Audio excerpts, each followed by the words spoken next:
ഏഹ്, അപ്പൊ എന്നത്തെ പോലെ നമ്മുടെ ഈ ഗ്രൂപ്പിലേക്ക് സ്വാഗതം.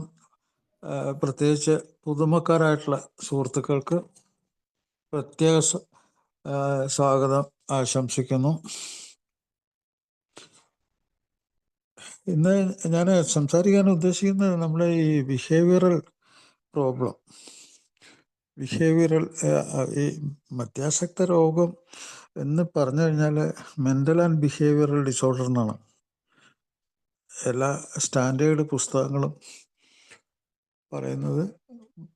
ഇപ്പം ഈ ഒരു ഡിഫറൻസ്, ഈ ഒരു വേർതിരിച്ചറിയാനുള്ള കഴിവില്ലായ്മ തന്നെ ഒരു മദ്യാസക്ത രോഗം എന്താണെന്നറിയാതെ ഒരാൾ അതിൽ കൂടി സഞ്ചരിക്കും. ഞാൻ കുറച്ച് മദ്യം കഴിക്കുന്നുണ്ട്, അല്ലെങ്കിൽ ഏതെങ്കിലും ഒരു ലഹരി വസ്തു ഞാൻ കഴിക്കുന്നുണ്ട്, അത് കുറച്ച് കഴിഞ്ഞാലങ്ങ് പോവും, ഒരു പ്രശ്നമല്ല. അപ്പോൾ ഈ രീതിയിൽ ഇതിനെ സമീപിക്കുന്ന എത്രയോ ആൾക്കാരുണ്ട്. ഇത് ബഹുഭൂരിഭാഗം ആൾക്കാർ, എനിക്ക് തോന്നുന്നു 90% ആൾക്കാരും മദ്യം, ലഹരി വസ്തുക്കൾ ഉപയോഗിക്കുന്ന ആൾക്കാരുടെ ആദ്യത്തെ ചിന്താഗതി എന്താ പറഞ്ഞാൽ, ഇത് വല്ലപ്പോഴും ഉപയോഗിക്കാം, ഓക്കെ, ഐ ആം കേപ്പബിൾ, എനിക്ക് കഴിവുണ്ട്, എനിക്ക് ഭയങ്കര കഴിവുണ്ട്, അതുകൊണ്ട് എനിക്കിതിൻ്റെ മുകളിൽ കൺട്രോളുണ്ട്, എന്നെ ആരും ഇതൊന്നും മനസ്സിലാക്കി തരുവോ പഠിപ്പിക്കുകയോ ഒന്നും ചെയ്യേണ്ട ആവശ്യമില്ല, എല്ലാം എനിക്കറിയാം. ഈ ഒരു ധാരണയോടുകൂടിയാണ് ഭൂരിഭാഗം ആൾക്കാർ ഇത് സമീപിക്കുന്നത്, മദ്യവും മറ്റു ലഹരി വസ്തുക്കളെ. പക്ഷെ കുറച്ച് കഴിഞ്ഞിട്ട് ഇത് ഡോക്ടർ ജെലിനിക്കാണ് അതിൻ്റെ ശരിക്കുള്ള സ്വഭാവ രീതി ആദ്യമായിട്ട് വിശദീകരിച്ചത്. ശരിക്ക് അത് വല്ലപ്പോഴും എന്നുള്ളതിൽ നിൽക്കില്ല. അദ്ദേഹം അത് പറഞ്ഞത് നല്ല രീതിയിലാണ്. അദ്ദേഹം എത്രയോ ലക്ഷക്കണക്കിന് ആൾക്കാരെ, മദ്യപാനികളുടെ സ്വഭാവം, മദ്യം കഴിച്ചു തുടങ്ങിക്കഴിഞ്ഞിട്ട് അവർ ഏതെല്ലാം രീതിയിലുള്ള സ്വഭാവത്തിൽ കൂടി മുന്നോട്ട് പോയി എന്നുള്ള എത്രയോ വർഷങ്ങൾ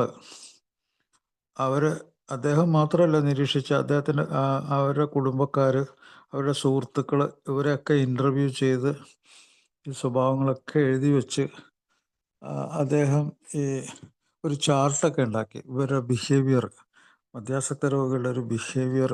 മദ്യാസക്ത രോഗം മാത്രമല്ല, ഇന്നത്തെ കാലത്ത് മദ്യം എന്നുള്ള സ്ഥാനത്ത് വേറെ ഏത് ലഹരി വസ്തുവും അവിടെ നിർത്താം. എല്ലാം ഇത് ബ്രെയിനിൽ പ്രവർത്തിക്കുന്നതുകൊണ്ട് ഇത് ആർ ഓൾ ബ്രെയിൻ ഡിസീസസ്. എല്ലാത്തിനും ഒരേ രീതിയിലുള്ള തുടക്കം, ഒരേ രീതിയിലുള്ള മുന്നോട്ട് പോക്ക് ഒക്കെയാണ്. ഇത് പ്രോഗ്രസീവാണ്, മുന്നോട്ട് പോകുന്നത്. ഏത് ഡ്രഗ് കഴിച്ചാലും ഞാൻ പറയാം, ഇപ്പോൾ ഒരാൾ ഒരു മയക്കുമരുന്നോ എന്തെങ്കിലും മദ്യമോ ഏതെങ്കിലും കഴിക്കുന്നത് 4 തരത്തിലാണ്. ഒന്ന് ഇൻടോക്സിക്കേറ്റഡ് യൂസ്. ഇൻടോക്സിക്കേറ്റഡ് യൂസ് എന്ന് പറഞ്ഞാൽ മാക്സിമം അത് അയാളുടെ ബോധത്തിന് മാറ്റം വരുന്നവരെയോ മയങ്ങി വീഴുന്നവരെയോ അങ്ങനെയൊക്കെ ഉപയോഗിക്കുക, അതാണ് ഇൻടോക്സിക്കേഷൻ. അത് ആൽക്കഹോൾ മാത്രമല്ല, ഏത് സാധനം അയാൾ ഉപയോഗിക്കുന്നോ അതെല്ലാം അയാൾക്ക് മറവി വരുന്നവർ, ബോധം പോകുന്നവരെ ഉപയോഗിക്കുന്ന ഒരു ഉപയോഗ രീതിയാണ് ഇൻടോക്സിക്കേറ്റഡ്. അത് കഞ്ചാവാണെങ്കിലും കൊക്കൈനാണെങ്കിലും നിക്കോട്ടിൻ ആണെങ്കിലും നിക്കോട്ടിൻ ആണെങ്കിൽ ഭയങ്കര സ്റ്റിമുലേഷനാണ്, ഭയങ്കര ഉത്തേജനം വരുന്നവർ, വിറയ്ക്കുന്നവർ, ആ രീതിയിലങ്ങ് പോകും. അപ്പോൾ അതാണ് ഒരു ഇൻടോക്സിക്കേറ്റഡ്. ഈ പോയിസൺ ഉണ്ടായിട്ട് ശരീരത്തിനെ ബാധിക്കുന്ന പോലെ ഉപയോഗിക്കുന്നതിനാണ് ഇൻടോക്സിക്കേറ്റഡ് എന്ന് പറയുന്നത്. ആ ഉപയോഗിക്കുന്ന സാധനത്തിൻ്റെ ടോക്സിൻ ശരീരത്തെ ബാധിച്ച് ആൾക്ക് മയക്കം, ബോധക്കേട് ഒക്കെ വരുന്നവർ ഉപയോഗിക്കുന്ന, അത്ര അളവിൽ ഉപയോഗിക്കുന്നതിനാണ് ഇൻടോക്സിക്കേറ്റഡ് യൂസ് എന്ന് പറയുന്നത്. അത് ഒരു സാധനം മാത്രമല്ല, ഏത് സാധനവും, ആ സാധനം ഒന്നിൽ കൂടുതൽ സാധനങ്ങൾ ഉപയോഗിക്കാം. അപ്പോൾ അതാണ് അപ്പോൾ ഇൻടോക്സിക്കേറ്റഡ് യൂസ് ഒന്ന്. ചില ആൾക്കാർ ഇൻടോക്സിക്കേറ്റഡ് യൂസ് ആഴ്ചയിലൊക്കെ ഒരു പ്രാവശ്യമൊക്കെ ഉണ്ടാവുള്ളൂ. അത് കഴിഞ്ഞാൽ പിന്നെ ചില ആൾക്കാർ ബിഞ്ച് യൂസ് എന്ന് പറയും. അതും ചിലപ്പോൾ അടുത്തടുത്ത് 3-4 ദിവസം ഇതുപോലെ തന്നെ വളരെയധികം ഡോസ് കൂട്ടി ഉപയോഗിക്കുക. അത് കഴിഞ്ഞ് പിന്നെ സാധാരണ പോലെ ജോലിക്കൊക്കെ പോവുക, അങ്ങനെ പോവുക. പിന്നെ ഹാംഫുൾ യൂസ്, അത് ഡെയിലി കുറേശ്ശെ രാവിലെ മുതൽ വൈകുന്നേരം വരെ കുറേശ്ശെ ഉപയോഗിക്കുക. അത് അയാൾക്കും അയാൾ പേഴ്സണലായിട്ട് അയാൾ ഇടപെടുന്ന ആൾക്കാരിലും ഇൻ്റർപേഴ്സണലായിട്ടുള്ള സംഗതികൾ കുഴപ്പമൊക്കെ ഉണ്ടാക്കിക്കൊണ്ട് സോഷ്യലായിട്ട് തന്നെ ഒത്തിരി ഉപദ്രവം ഉണ്ടാക്കിക്കൊണ്ട് ജീവിക്കുന്നതിനാണ് ഹാംഫുൾ യൂസ് എന്ന് പറയുന്നത്. ഉപയോഗം ഉപദ്രവമാവുന്നു അയാൾക്കും കൂടെ ഇടപെടുന്നവർക്കും. അതാണ് ഹാംഫുൾ യൂസ്. നാലാമത്തെ, കുറച്ചൊക്കെ ഉപയോഗിച്ച് ഒരു പ്രത്യേക അളവ് വരെ എത്തണം. ഇപ്പോൾ ഒരു 5 പെഗ് മദ്യം കഴിക്കുന്ന ആളാണെങ്കിൽ 5 പെഗ്ഗെങ്കിലും ഡെയിലി കഴിച്ചില്ലെങ്കിൽ അയാൾക്ക് ഒരു സുഖം ഉണ്ടാവില്ല. അപ്പോൾ അത് കഴിച്ചില്ലെങ്കിലും പണികളൊന്നും നടക്കില്ല, പ്രവൃത്തിയൊന്നും ശരിക്കും ചെയ്യാൻ പറ്റില്ല, വിഡ്രോവൽ വരും, ഉറക്കം ശരിയാവില്ല, ആളുകളായിട്ടുള്ള ഇൻട്രാക്ഷൻ ശരിയാവില്ല, ഒന്നും ശരിയാവില്ല. അപ്പോൾ എല്ലാം ഒന്ന് ശാരീരികമായിട്ടും മാനസികമായിട്ടും ശരിയാക്കാൻ വേണ്ടിയാണ് അയാളുടെ ആവശ്യം ഉപയോഗിക്കുന്നത്. അപ്പോൾ ഈ 4 രീതിയിലാണ് ഈ ലഹരി വസ്തുക്കളൊക്കെ പ്രവർത്തിക്കുന്നത്. അപ്പം അങ്ങനെ അത് ഉപയോഗിച്ച് മുന്നോട്ട് പോകുമ്പോൾ എല്ലാത്തിനും ബാധിക്കുന്ന സ്വഭാവ രീതിയാണ് ഞാൻ പറയാൻ പോകുന്നത്. വല്ലപ്പോഴും, മിക്കപ്പോഴും, പിന്നെ കൂടെ അളവ് കൂട്ടി, അങ്ങനെയാണ് അത് മുന്നേറുന്നത്. അങ്ങനെ മുന്നോട്ട് അളവ് കൂട്ടി പോയി പിന്നെ ബ്ലാക്ക് ഔട്ട് വരുന്ന. അപ്പോൾ ഈ സമയത്ത് ബ്ലാക്ക് ഔട്ട് വന്നെന്ന് പറഞ്ഞാൽ ബ്രെയിനിനെ അത് വളരെ സീരിയസ് ആയിട്ട് ബാധിച്ചു. So all these are brain disease. അങ്ങനെ മുന്നോട്ട് പോകുന്ന പ്രോഗ്രസീവായിട്ടുള്ള ബ്രെയിൻ ഡിസീസാണ് ഇതെല്ലാം തന്നെ.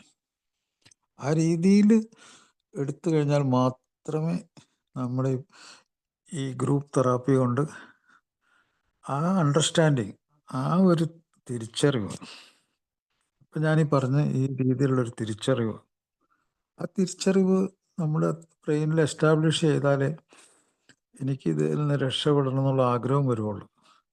അങ്ങനത്തെ ഒരു ആഗ്രഹം വരാത്ത സമയത്തോടത്തോളം കാലം ഒരാൾക്ക് രക്ഷപ്പെടാനും ബുദ്ധിമുട്ടാണ്. അപ്പോൾ അങ്ങനെ വരുന്ന ആളുകൾക്ക് ഏറ്റവും കൂടുതൽ ആവശ്യം എന്താണ്? അവർക്ക് അബ്സ്റ്റിനൻസ്. അതാണ് ട്രീറ്റ്മെൻറ്റ്. ചോയ്സ് അതാണ്, സയൻറ്റിഫിക് അതാണ്, സയൻസ് അതാണ്. അബ്സ്റ്റിനൻസ് എന്ന് പറഞ്ഞാൽ ഇംഗ്ലീഷ് വാക്കിൻ്റെ അർത്ഥം എന്ന് വെച്ചാൽ നിർത്തിവെക്കൽ എന്നർത്ഥം. ഏത് ലഹരി സാധനമാണ് ഉപയോഗിച്ചുകൊണ്ടിരുന്നത് അത് ടോട്ടലായിട്ട് നിർത്തിവെച്ചു. അബ്സ്റ്റിനൻസ് ഒരു ട്രീറ്റ്മെൻറ്റാണ്, സയൻറ്റിഫിക് ട്രീറ്റ്മെൻറ്റാണ്.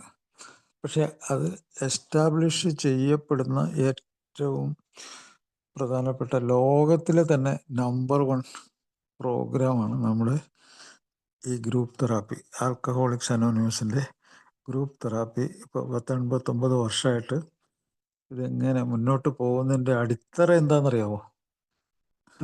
ഞാനിപ്പോൾ പല ആൾക്കാരെ വിശ്വസിക്കോ ഇല്ലയെന്ന് എനിക്കറിയാൻ പാടില്ല. ഏതായാലും ഞാൻ പറയാം, ഇതിൻ്റെ അടിത്തറ നമ്മുടെ ഈ പ്രോഗ്രാം മുന്നോട്ട് പോകുന്നതും ആളുകൾ നല്ലൊരു ശതമാനം മെച്ചപ്പെടുന്നതും ഒരു ജീവിതം തിരിച്ചു കിട്ടുന്നതും ഒരു നേരത്തെയുള്ള മരണം പ്രിവെൻറ്റ് ചെയ്ത് അത് തടയപ്പെട്ട് ജീവിതത്തിലേക്ക് തിരിച്ചു വന്ന് കൂടെയുള്ളവർക്കും മാനസികമായിട്ട് സന്തോഷമുണ്ടായി, അയാളെപ്പറ്റിയുള്ള ഉത്കണ്ഠയൊക്കെ മാറി, അങ്ങനെ ഒരു കുടുംബം മുഴുവൻ സന്തോഷത്തോട് ജീവിക്കാൻ കഴിയുന്നത് എന്തുകൊണ്ടാണെന്നറിയാമോ? അതിൻ്റെ അടിത്തറ മനസ്സിലാക്കാൻ ഈ പ്രോഗ്രാമിൽ പുതുമുക്കാർ വന്നിട്ട് ഇങ്ങനെ വെറുതെ കറങ്ങി വീണ്ടും റിലാപ്സായി പോകുന്നതിൽ ഒരു കാര്യമില്ല. ഇതിൻ്റെ അടിത്തറ അബ്സ്റ്റിനൻസ്, നിർത്തിവെക്കലാണ്.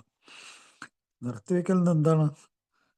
ഓരോ 24 മണിക്കൂറും. അതാണ് എയുടെ സയൻറ്റിഫിക് ട്രീറ്റ്മെൻറ്റ്. അത് അവരുടെ അനുഭവത്തിൽ നിന്നാണ് ആ സയൻസ് പഠിച്ചത്. അവരത് അനുഭവിച്ച് അറിഞ്ഞ സംഗതിയാണ്. അവരങ്ങനെ നിർത്തിവെച്ചപ്പോൾ അവർക്ക് സ്വാതന്ത്ര്യം കിട്ടി, അവർക്കൊരു സോബറിറ്റി, അവർക്കൊരു സമാധാനം കിട്ടി, അവർക്ക് നല്ലൊരു മനസ്സ് കിട്ടി, നല്ലൊരു ബിഹേവിയർ തിരിച്ചു കിട്ടി. അപ്പോൾ അതാണ് അതിൻ്റെ അടിത്തറ. അപ്പോൾ ഈ 24 അവർ പ്രോഗ്രാം, അപ്പോൾ അത് വളരെ ശ്രദ്ധയോടുകൂടി അത് മനസ്സിലാക്കുകയും അത് പ്രാക്ടീസ് ചെയ്യുകയും, ഈ പഴമക്കാരായിട്ടുള്ള ആൾക്കാർ അതൊക്കെ പറയുമ്പോൾ അവരനുഭവിച്ച കാര്യങ്ങളൊക്കെ ശ്രദ്ധയോടുകൂടി കേട്ട് എനിക്കും അതുപോലെ രക്ഷപ്പെടണം എന്നുള്ള ഒരു പ്രചോദനം, ഒരു മോട്ടിവേഷൻ അതാണ് നമ്മുടെ അതിനുവേണ്ടി ഉപയോഗിക്കുന്ന എന്താണ്? എ ഈ പ്രചോദനം കിട്ടാൻ വേണ്ടി ഉപയോഗിക്കുന്നത് ഒന്ന് ഈ പ്രോഗ്രാമിൽ വരുന്ന സമയത്ത് കിട്ടുന്ന ഒരു സാഹോദര്യം, ഇടപെടാനുള്ള ഒരു സ്വാതന്ത്ര്യം, അവനവൻ്റെ സങ്കടങ്ങളും ദുഃഖങ്ങളും ഒക്കെ മറ്റൊരാൾ അറിയിക്കാനുള്ള ഒരു ഒരവസ്ഥ. ഇതൊക്കെയാണ് ഒരാളെ ഇങ്ങനെയുള്ള മാരകമായ രോഗത്തിൽ അടിപ്പെട്ട ഒരാൾക്ക് വേണ്ടതും അത് കിട്ടുന്നതായിട്ടുള്ള ഒരു സ്ഥലം ഇതാണ്. അതുകൊണ്ട് ഞാൻ പറയുന്നത് ഗ്രൂപ്പ് വളരെ നല്ല രീതിയിലുള്ളൊരു ഗ്രൂപ്പായിരുന്നാൽ മാത്രമേ വരുന്ന ആൾക്കാർക്ക് രക്ഷപ്പെടാൻ പറ്റുള്ളൂ. അവിടെ ഈ പറഞ്ഞ മൂന്നും അവൈലബിൾ ആയിരിക്കും, ഈസിലി അവൈലബിൾ ആയിരിക്കണം. എന്തൊക്കെയാണ്? ഇന്ന് അത്യാസക്ത രോഗത്തെക്കുറിച്ചുള്ള ഏറ്റവും നല്ല അറിവുകൾ എക്സ്പീരിയൻസ്, സ്ട്രെങ്ത് ആൻഡ് ഹോപ്പ്, അനുഭവങ്ങൾ, ശക്തിയും പ്രതീക്ഷയിൽ നിന്നാണ് കിട്ടുന്നത്. അതെങ്ങനെ കൊടുക്കുന്നു അതനുസരിച്ചാണ് അറിവ് സ്വീകരിക്കപ്പെടുന്നത്. അത് ഒന്ന്. ഈ അറിവ് ലോകത്തിലെ ഏറ്റവും വിലപ്പെട്ട അറിവാണ്. കാരണം അത് ഒരാളുടെ ജീവനും ജീവിതമായിട്ട് ബന്ധപ്പെട്ടതാണ്. അയാളുടെ മാത്രമല്ല, അയാളുടെ കൂടെ ജീവിക്കുന്നവരുടെയും അയാളുടെ സുഹൃത്തുക്കളുടെയും അയാളുടെ ജോലിയുടെയും അയാളുടെ ഈ ഈ ലോകവുമായിട്ടുള്ള അയാളുടെ ബന്ധവും ഈ ജീവനും ജീവിതവും അയാളുടെ സ്വഭാവമായിട്ട് ബന്ധപ്പെട്ട് കിടക്കുകയാണ്. അയാളുടെ മാനസികാവസ്ഥയും സ്വഭാവവും അതിനെ മാറ്റിമറിക്കുന്ന അത്ഭുതകരമായിട്ടുള്ള ഒരു പ്രോഗ്രാം. അപ്പോൾ ആ ഒരു ഗൗരവം അയാൾ ഇതിന് കൊടുക്കണം. ഗൗരവം കൊടുക്കാത്ത ആരും രക്ഷപ്പെട്ടിട്ടില്ല, ആരും. അത് വെറുതെ ഒരു കളിപ്പിക്കലാണ്, അവനവനെ കളിപ്പിക്കലും കൂടെ ഉള്ളവരെ കളിപ്പിക്കലും. അപ്പോൾ ഇത് ഭയങ്കര പ്രാക്ടീസ് ചെയ്ത് രക്ഷപ്പെടാൻ കുറച്ച് ബുദ്ധിമുട്ടൊക്കെ ഉണ്ട്. തുടക്കത്തിലേ ഞാൻ പറയുന്നത് ഇതിൻ്റെ യുക്തി, എന്തിന് ഞാനിതിൽ നിൽക്കണം, ഈ പ്രോഗ്രാമിൽ ഞാൻ എന്തിനിതിൽ എൻ്റെ സമയം കളഞ്ഞ് ഇതിൽ നിൽക്കണം, അത് മനസ്സിലാക്കാനുള്ളൊരു യുക്തി, ഒരു ബുദ്ധിശക്തി, ഒരു തിരിച്ചറിവ് കിട്ടിയ ആൾക്ക് മുന്നോട്ട് പോക്ക് വളരെ എളുപ്പമായിരിക്കും, വളരെ വളരെ എളുപ്പമായിരിക്കും. അതുകൊണ്ട് ഞാൻ ഇങ്ങനെയൊക്കെ പറയുന്നു. അപ്പോൾ അത് തന്നെയല്ല, ചില ആൾക്കാർ ഒന്നിൽ കൂടുതൽ ലഹരി വസ്തുക്കൾ ഉപയോഗിക്കുന്നുണ്ട്. അവർക്കും ഇത് ഭയങ്കര അനുഗ്രഹമാണ്. മൾട്ടിപ്പിൾ സബ്സ്റ്റൻസ് ഉപയോഗിച്ചാൽ പോലും ഈ യുക്തി തന്നെയാണ് അവിടെ എല്ലായിടത്തും. ഞാനിപ്പോൾ പറഞ്ഞ ആ യുക്തി തന്നെയാണ് എല്ലാ സ്ഥലങ്ങളിലും. ഏഴ് കടമെടുത്താണ് മറ്റ് ഗ്രൂപ്പ് തെറാപ്പികളെല്ലാം ഏഴിൽ നിന്ന് കടമെടുത്തിട്ടുള്ള സംഗതികളാണ്. ഇത് പിന്നെ വേറെ കാര്യം, എല്ലാ രാജ്യങ്ങളിലും ഫ്രീ ആയിട്ട് കിട്ടുന്നൊരു ഒരു അറിവാണ്, ഒരു പ്രോഗ്രാമാണ്. ഫ്രീ ആയിട്ട് കിട്ടുന്നത് ചില ആൾക്ക് വലിയ വിലയൊന്നും ഉണ്ടാവില്ല.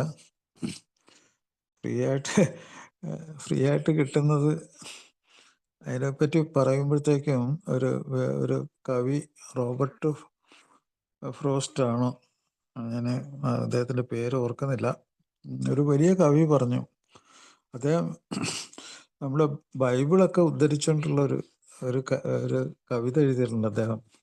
അത് നല്ലൊരു കവിതയാണ്. അറിവ് ലോകത്തിൽ ഇഷ്ടം പോലെ ഉണ്ട്, എല്ലാ സ്ഥലത്തും അറിവ് എന്ന് പറഞ്ഞാൽ ശരിക്കും വാരി വിതറുന്നുണ്ട്. വിത്തൊക്കെ കണ്ടമാനം വാരി വിതറുന്ന പോലെ അറിവ് മുളച്ച് പൊന്തി വരാനായിട്ട് അറിവ് ഇങ്ങനെ ഇഷ്ടം പോലെ ഈ ലോകത്തെ എല്ലാ സ്ഥലത്തും അറിവുണ്ട്. പക്ഷേ ഈ വിത്ത് വിതയ്ക്കുന്ന പോലെ ചിലതൊക്കെ പാറപ്പുറത്തും വെയിൽ കൊണ്ട് കരിഞ്ഞു പോയി, അത് മുളയ്ക്കാൻ പറ്റിയില്ല, മഴയില്ല, അതികഠിനമായിട്ടുള്ള കാലാവസ്ഥ. ചിലതൊക്കെ ഒലിച്ചു പോയി, ചിലതൊക്കെ പക്ഷി തിന്നുകൊണ്ട് പോയി. അറിവാണ് ഭയങ്കര. ആ അറിവ് മുളച്ച് വലുതായിട്ട് വേണമായിരുന്നു അവിടെ സമ്പുഷ്ടമാക്കാനായിട്ട്, ഐശ്വര്യം ഉണ്ടാകാനായിട്ട്. പക്ഷെ ഒന്നും ഫലിച്ചില്ല. അതൊക്കെ പറഞ്ഞില്ലേ, പാറപ്പുറത്ത് വിതച്ച വിത്ത് പോലെ, മഴയത്തൊലിച്ചു പോയ ഇതുപോലെ, പക്ഷികൾ തിന്നുപോയ പോലെ, അങ്ങനെയൊക്കെ പോയി, നഷ്ടപ്പെട്ടു പോയി. അപ്പോൾ ഈ അറിവ് സ്വീകരിക്കാനായിട്ട് ഈ പ്രോഗ്രാമിൽ വരുന്ന ആൾക്കാർ, അപ്പോൾ ആ അറിവ് ഒരു ബലഭൂഷ്ടമായിട്ടുള്ളൊരു മണ്ണിലേക്ക് എന്താണ് ഈ ബലഭൂയിഷ്ഠമായിട്ടുള്ള മണ്ണ്? ഈ ബലഭൂയിഷ്ഠമായിട്ടുള്ള മണ്ണെന്ന് പറഞ്ഞാൽ മനസ്സ്, നമ്മുടെ ബ്രെയിൻ, നമ്മുടെ തിരിച്ചറിവ്, നമുക്ക് കേൾക്കാനുള്ള കഴിവ്, മനസ്സിലാക്കാനുള്ള കഴിവ്, ക്ഷമ, വിനയം, നമ്മുടെ അഹന്തയില്ലായ്മ, ഇതൊക്കെ അത് ആ കഴിവിൽ പെടുന്ന ഈ ഫെർട്ടൈൽ, ഈ വളവും അനുകൂല സാഹചര്യങ്ങളൊക്കെ ഇതൊക്കെ തന്നെയാണ്. ഇങ്ങനെയുള്ളൊരു മണ്ണിൽ വിത്ത് വീണ് കഴിഞ്ഞാൽ അത് മുളച്ച് അതിന് ബലം ഉണ്ടാവും. ഭയങ്കര റിസൾട്ടാണ്. ഇതിൻ്റെ വിത്ത് വലുതായി കഴിഞ്ഞാലുണ്ടല്ലോ, എന്താണ് കിട്ടുന്നതെന്ന് വെച്ചാൽ ഭയങ്കരമാണ്. അത് പറഞ്ഞറിയിക്കാൻ പറ്റില്ല. അത് കിട്ടുന്നത്, ഒന്ന് അയാൾക്ക് ജീവൻ കിട്ടുന്നു. ഒരാളുടെ ജീവൻ തിരിച്ചു കിട്ടുന്ന വലിയ സംഭവമല്ലേ. ജീവിതം കിട്ടുന്നു. അയാൾക്ക് ലോകത്തെ തിരിച്ചു കിട്ടുന്നു. ഈ ലോകം, അല്ലെങ്കിൽ ഈ ലോകത്തെ അറിയാതെ അയാൾ മരിച്ചു പോകും. ലോകം എന്താണെന്നും ലോകത്തിൻ്റെ സ്വഭാവം എന്താണെന്നും അവിടെ എങ്ങനെ ഇടപെടണമെന്നും ഒന്നും അറിയാതെ അയാൾ നേരത്തെ തന്നെ ആയുസ് തയ്ക്കാതെ മരിച്ചു പോകും. ആ മരണം വെറുതെ അല്ല. ഒത്തിരി ആളുകളെ അവനവനെ ഉപദ്രവിച്ച് ഒത്തിരി ആളുകളെ, ചില ആളുകളെ കൊന്നിട്ടാണ് അയാൾ മരിക്കുന്നത്. ഇപ്പോൾ നിങ്ങൾ ഇപ്പോൾ വിദേശത്തൊക്കെ ഉള്ള സുഹൃത്തുക്കൾ ഇതൊക്കെ അറിഞ്ഞോ? കേരളത്തിലെ കാര്യം അറിയുന്നുണ്ടോ എന്ന് എനിക്കറിയാൻ പാടില്ല. അതായി ഈ അടുത്ത ദിവസം തന്നെ മദ്യാസക്തൻ തൊട്ടയൽവക്കത്തുള്ള 4 പേരെ വെട്ടി, അതിൽ 3 പേര് മരിച്ച്, ഒരാൾ മരണാസന്നനായിട്ട് അവിടെ കിടപ്പുണ്ട്. എന്താണ് അതിൻ്റെ അർത്ഥം? അയാൾ ലഹരിക്ക് അടിമയാണ്. അപ്പോൾ അയാളുടെ അയൽവക്കക്കാരെ പറ്റി യാതൊരു ധാരണയില്ല, അയാൾക്ക് മനുഷ്യത്വം ഇല്ല. നിസ്സാര കാര്യത്തിന് വേണ്ടിയാണ് വഴക്കുണ്ടായത്. അപ്പോൾ ഈ നിസ്സാര കാര്യത്തിന് ഒരു കൊലപാതകം നടത്തുക എന്ന് പറഞ്ഞു കഴിഞ്ഞാൽ, ഇപ്പോൾ അയാളുടെ തിരിച്ചറിവ്, അയാളുടെ സ്നേഹിക്കാനുള്ള കഴിവ്, തിരിച്ചറിയാനുള്ള കഴിവ്, ലോകത്തെക്കുറിച്ചുള്ള അറിവ്, ഇതൊക്കെ പോയില്ലേ, എല്ലാം പോയി. അപ്പോൾ ചെറുപ്പക്കാരൻ എന്നാൽ അതിൻ്റെ അർത്ഥം എന്ന് വെച്ചാൽ ഒരു സാമൂഹ്യ വിരുദ്ധ സ്വഭാവം, ഒരു ക്രിമിനാലിറ്റി, ഒരു മനുഷ്യത്വമില്ലായ്മ. എനിക്കെന്താണ് ഇനി സംഭവിക്കാൻ പോകുന്നുള്ള ഒരു അറിവില്ലായ്മ. അങ്ങനെ കംപ്ലീറ്റ് അറിവില്ലായ്മയിലേക്ക് പോകുന്നൊരു സംഗതി. അത് എവിടെ നിന്നാണ് വരുന്നത്? ആ രോഗം എവിടെ നിന്നുണ്ടെന്ന്? അത് ബ്രെയിൻ ഡിസീസാണ്. അവൻ്റെ തലച്ചോറ് കേടുപറ്റി അത്രമാത്രം നശിച്ചു പോയത്. നശിച്ച് നാരായണക്കല്ല് പിടിച്ചു പോയി ആൾക്കാർ പറയണ പോലെ നശിച്ചു പോയത്. അവിടെ ഒരു അല്പം, ഒരു കടുകിൻ്റെ അത്ര മനുഷ്യത്വം അവന് ഉണ്ടാക്കാൻ പറ്റിയിട്ടില്ല. അവൻ ജീവിച്ചിരുന്നാൽ തന്നെ അവന് എന്താണ് ഗുണം? എന്ത് ഗുണമുള്ളത്? അപ്പോൾ ഇത് ഇത്ര ഭീകരമായൊരു രോഗം, ഇത്രയും ഭീകരമായ രോഗം, അതിനെപ്പറ്റി ഈ ഒരു ന്യൂസ് മാത്രം മതി. അപ്പോൾ നമ്മുടെ ഈ വരുന്ന തലമുറ ഉണ്ടല്ലോ, ഇപ്പോൾ ലോകത്തിലെ ഏറ്റവും കൂടുതൽ ആൾക്കാരുടെ ഒരു തലമുറയായിട്ട് എടുക്കുവാണെങ്കിൽ, ഈ കൗമാരപ്രായം 15 വയസ്സ് മുതൽ 27 വയസ്സ് വരെയുള്ള ആളുകളാണ് മദ്യപാനത്തിൻ്റെ ഇതുകൊണ്ട് ഏറ്റവും തീവ്രത അനുഭവിച്ച് മരിക്കുന്നത്, നേരത്തെ മരിക്കുന്നത്, ജീവിക്കാൻ അവസരം കിട്ടാത്തത് ഇതാന്ന് ലോകാരോഗ്യ സംഘടന തന്നെ പറഞ്ഞിട്ടുണ്ട്. പല ആൾക്കാരും വിചാരിക്കുന്ന പോലെ ഈ പ്രായത്തിലുള്ള സ്ത്രീകളാണ് ഏറ്റവും കൂടുതൽ മരിക്കുന്നത്. ലഹരിയിൽ അടിപ്പെട്ട സ്ത്രീകളും ഒക്കെ കൂടി, പെൺകുട്ടികളൊക്കെ കൂടി പെട്ടെന്ന് മരിച്ചു പോകും. ലോകാരോഗ്യ സംഘടന പറഞ്ഞേക്കണത്. അതെന്താണത്? ഈ ചെറിയ പ്രായത്തിലുള്ള ബ്രെയിനിലേക്ക് ഈ ലഹരി വസ്തു കയറി ചെന്ന് അതിൻ്റെ ഘടന മുഴുവൻ തകർത്ത് തരിപ്പണമാക്കും. അത് അങ്ങനത്തെ കുറേ ചിത്രങ്ങളൊക്കെ എൻ്റെ കയ്യിലുണ്ട്. ഇപ്പോൾ ലോകത്തിലെ ഏറ്റവും വലിയ ഗവേഷണം ഈ സ്പെക്ട് സ്കാനിൽ നടന്ന ഗവേഷണങ്ങൾ, അത് ആ ഗവേഷണങ്ങളിൽ കൂടി നടന്ന പല ചിത്രങ്ങളും എൻ്റെ കയ്യിലിരിപ്പുണ്ട്. അമേരിക്കയിലെ ഡോക്ടർ ഡാനിയൽ അമീൻ പ്രസിദ്ധീകരിക്കുന്ന അദ്ദേഹത്തിൻ്റെ ഇതിൽ നിന്നാണ് അദ്ദേഹത്തിൻ്റെ ഫോട്ടോസ് ഇത് പ്രചരിപ്പിക്കാൻ വേണ്ടി അദ്ദേഹം ഇട്ട ഫോട്ടോസാണ് എൻ്റെ കയ്യിലുള്ളത്. അദ്ദേഹത്തിൻ്റെ ഇപ്പോഴത്തെ ചികിത്സാ രീതി തന്നെ അത്ഭുതം ഉണ്ടാക്കും. ഇത് അദ്ദേഹം പറഞ്ഞു കൊടുക്കും, ഇത് തലച്ചോറിൻ്റെ രോഗമാണ്, ഇത് ജനിതകം ഉണ്ട് ഇതിൽ, ഇത് നിങ്ങളുടെ ചുറ്റുപാടും ജനിതകമായിട്ട് ഭയങ്കര ബന്ധമുണ്ട്. അപ്പോൾ വളരെ പ്രായം കുറഞ്ഞ ആൾക്കാരെയൊക്കെ അദ്ദേഹം ഈ സ്പെക്ട് സ്കാൻ ചെയ്തിട്ട് ആ ചിത്രങ്ങൾ കാണിച്ചു കൊടുത്ത് അന്തം വിട്ട് അവന്മാരൊക്കെ അവിടെ ഇരുത്തി കരയിപ്പിക്കും മൂപ്പര്. അവൻ്റെ തലച്ചോറ് നമ്മുടെ സ്വത്താണ്. നമുക്ക് ലോകത്തിൽ ഒരേ ഒരു സ്വത്ത്, നമ്മൾ ജനിക്കുന്നതിന് മുമ്പ് തന്നെ അത് ആക്റ്റീവാണ് ആ സാധനം. അത് വളർന്ന് വികസിച്ച് അതിൻ്റെ ഉള്ളിൽ നിന്ന് കിട്ടുന്ന അറിവും ഈ സ്വഭാവത്തിലെ രീതികളും ഈ മനുഷ്യരാശിയെക്കുറിച്ചും ലോകത്തെക്കുറിച്ചുള്ള അറിവുകൾ നമുക്ക് മുമ്പ് മരിച്ചുപോയ ദശലക്ഷക്കണക്കിന് ആൾക്കാരുടെ സ്വഭാവങ്ങൾ നമ്മുടെ തലച്ചോറിലുണ്ട്. അവർ ജീവിച്ച രീതികൾ, അവരിൽ നിന്ന് കിട്ടിയ പാരമ്പര്യങ്ങൾ, അവരുടെ ജനിതകം, അത് കൈമാറ്റം ചെയ്യപ്പെട്ട് കിട്ടിയ അറിവുകൾ. അങ്ങനെ വാസ്തവത്തിൽ നമ്മുടെ ചരിത്രം എന്ന് പറഞ്ഞാൽ എടുത്താലുണ്ടല്ലോ, നമ്മുടെ മനുഷ്യ ചരിത്രം അതെടുത്തു കഴിഞ്ഞാൽ നമ്മുടെ ബ്രെയിനിൽ അത് വന്ന് പെട്ട് നമുക്ക് കിട്ടിയ അനുഗ്രഹങ്ങളാണ് എല്ലാം. ഈ ലോകത്തിൽ നമുക്ക് കിട്ടിയതെല്ലാം അതിൽ കൂടിയാണ്. അപ്പം അങ്ങനത്തെ ആ സ്വത്ത് നശിപ്പിക്കാൻ പറ്റില്ല. ആ സ്വത്ത് പോയാൽ എല്ലാ സ്വത്തും പോയി. ആ സ്വത്ത് തലച്ചോറിൻ്റെ അറിവ്, നമ്മളെക്കുറിച്ചുള്ള അറിവ്, ലോകത്തെക്കുറിച്ചുള്ള അറിവ്, അതിൽ കൂടി നമ്മൾ ജീവിക്കുന്നു. നമ്മുടെ യാതനകളും വേദനകളൊക്കെ നമുക്ക് താഴെ ഇറക്കി വയ്ക്കാനായിട്ട് കിട്ടുന്ന ഒരു അവസ്ഥ, ആ അറിവൊക്കെ മാഞ്ഞു പോവും. ആ അറിവൊക്കെ ഉണ്ടായിരുന്നെങ്കിൽ ഇവന് ഈ 4 ഞാൻ ഉൾപ്പെടുന്ന 4 പേരെ കൊന്നെന്ന് തന്നെ ഞാൻ വിചാരിക്കുന്നത്. കാരണം 3 പേര് മരിച്ചു, 4-മത്തെ ആളും ഗുരുതരാവസ്ഥയിൽ കിടക്കാന്ന് വെച്ചാൽ മരിക്കാറായി കിടക്കുകയാണ്. അതിനിപ്പോൾ എന്നാണെന്ന് പറയേണ്ട ആവശ്യം മാത്രമേ ഉള്ളൂ. അപ്പോൾ അവൻ്റെ ഈ ലോകത്തെ ജീവിതം കൊണ്ട് അവൻ എന്താ നേടിയത്? അപ്പോൾ അവൻ ഇതിനു മുമ്പ് ജീവിച്ച ലക്ഷക്കണക്കിന് മനുഷ്യരുടെ ഒരു അംശം അവനിലേക്ക് എത്തിയില്ല. ദശലക്ഷക്കണക്കിന് മനുഷ്യരുടെ അറിവും സ്നേഹവും ഒന്നും ഒരു അല്പം പോലും അവൻ്റെ ഉള്ളിലേക്ക് എത്തിയിട്ടില്ല. കാരണം എന്താണ്? അവൻ ലഹരി വസ്തു അടിപ്പെട്ടു അവൻ്റെ തലച്ചോറ് കേടായിപ്പോയി, ആൻറ്റി സോഷ്യലായി, സാമൂഹ്യ വിരുദ്ധ സ്വഭാവമായിപ്പോയി. ഞാനിതൊന്നും വലിയൊരു എന്താ പറയണ ഒരു വലിയ ഗോപുരത്തിൻ്റെ മുകളിൽ കയറി നിന്ന് ഞാൻ വലിയ അറിവുള്ള ആളെന്നുള്ള രീതിയിലല്ല. എനിക്ക് ഭയങ്കര പാരമ്പര്യമുണ്ട്, ഭയങ്കര സ്ട്രോങ് ആയിട്ടുള്ളൊരു പാരമ്പര്യമുണ്ട്. ലഹരി ആൽക്കഹോളിക് ആയിട്ടുള്ള ഒരാളുടെ മകനായിട്ട് ജനിച്ച ആളാണ് എനിക്ക്. ഭയങ്കര പാരമ്പര്യമുണ്ട്. ഞാനതിന് എന്തോ ഒരു ഭാഗ്യം കൊണ്ട് രക്ഷപ്പെട്ടാണ്. ഞാനതിൻ്റെ പുറകെ പോയായിരുന്നു ഇന്ന് ഞാൻ ജീവിച്ചിരിക്കുമെന്ന് എനിക്ക് തോന്നണില്ല.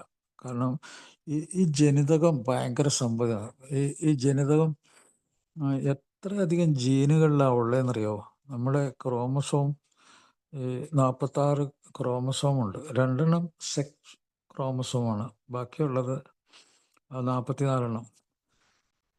അത് സ്ത്രീയും പുരുഷനും കൂടാതെ തന്നെ നമുക്ക് നമ്മുടെ ഓരോ അവയവവും, നമ്മുടെ ഓരോരോ സ്വഭാവം, നമുക്ക് വരാനിരിക്കുന്ന രോഗങ്ങൾ, അതൊക്കെ ഈ ക്രോമസോമിൽ ജനിതകത്തിൽ രേഖപ്പെടുത്തി വെച്ചിട്ടുണ്ട്.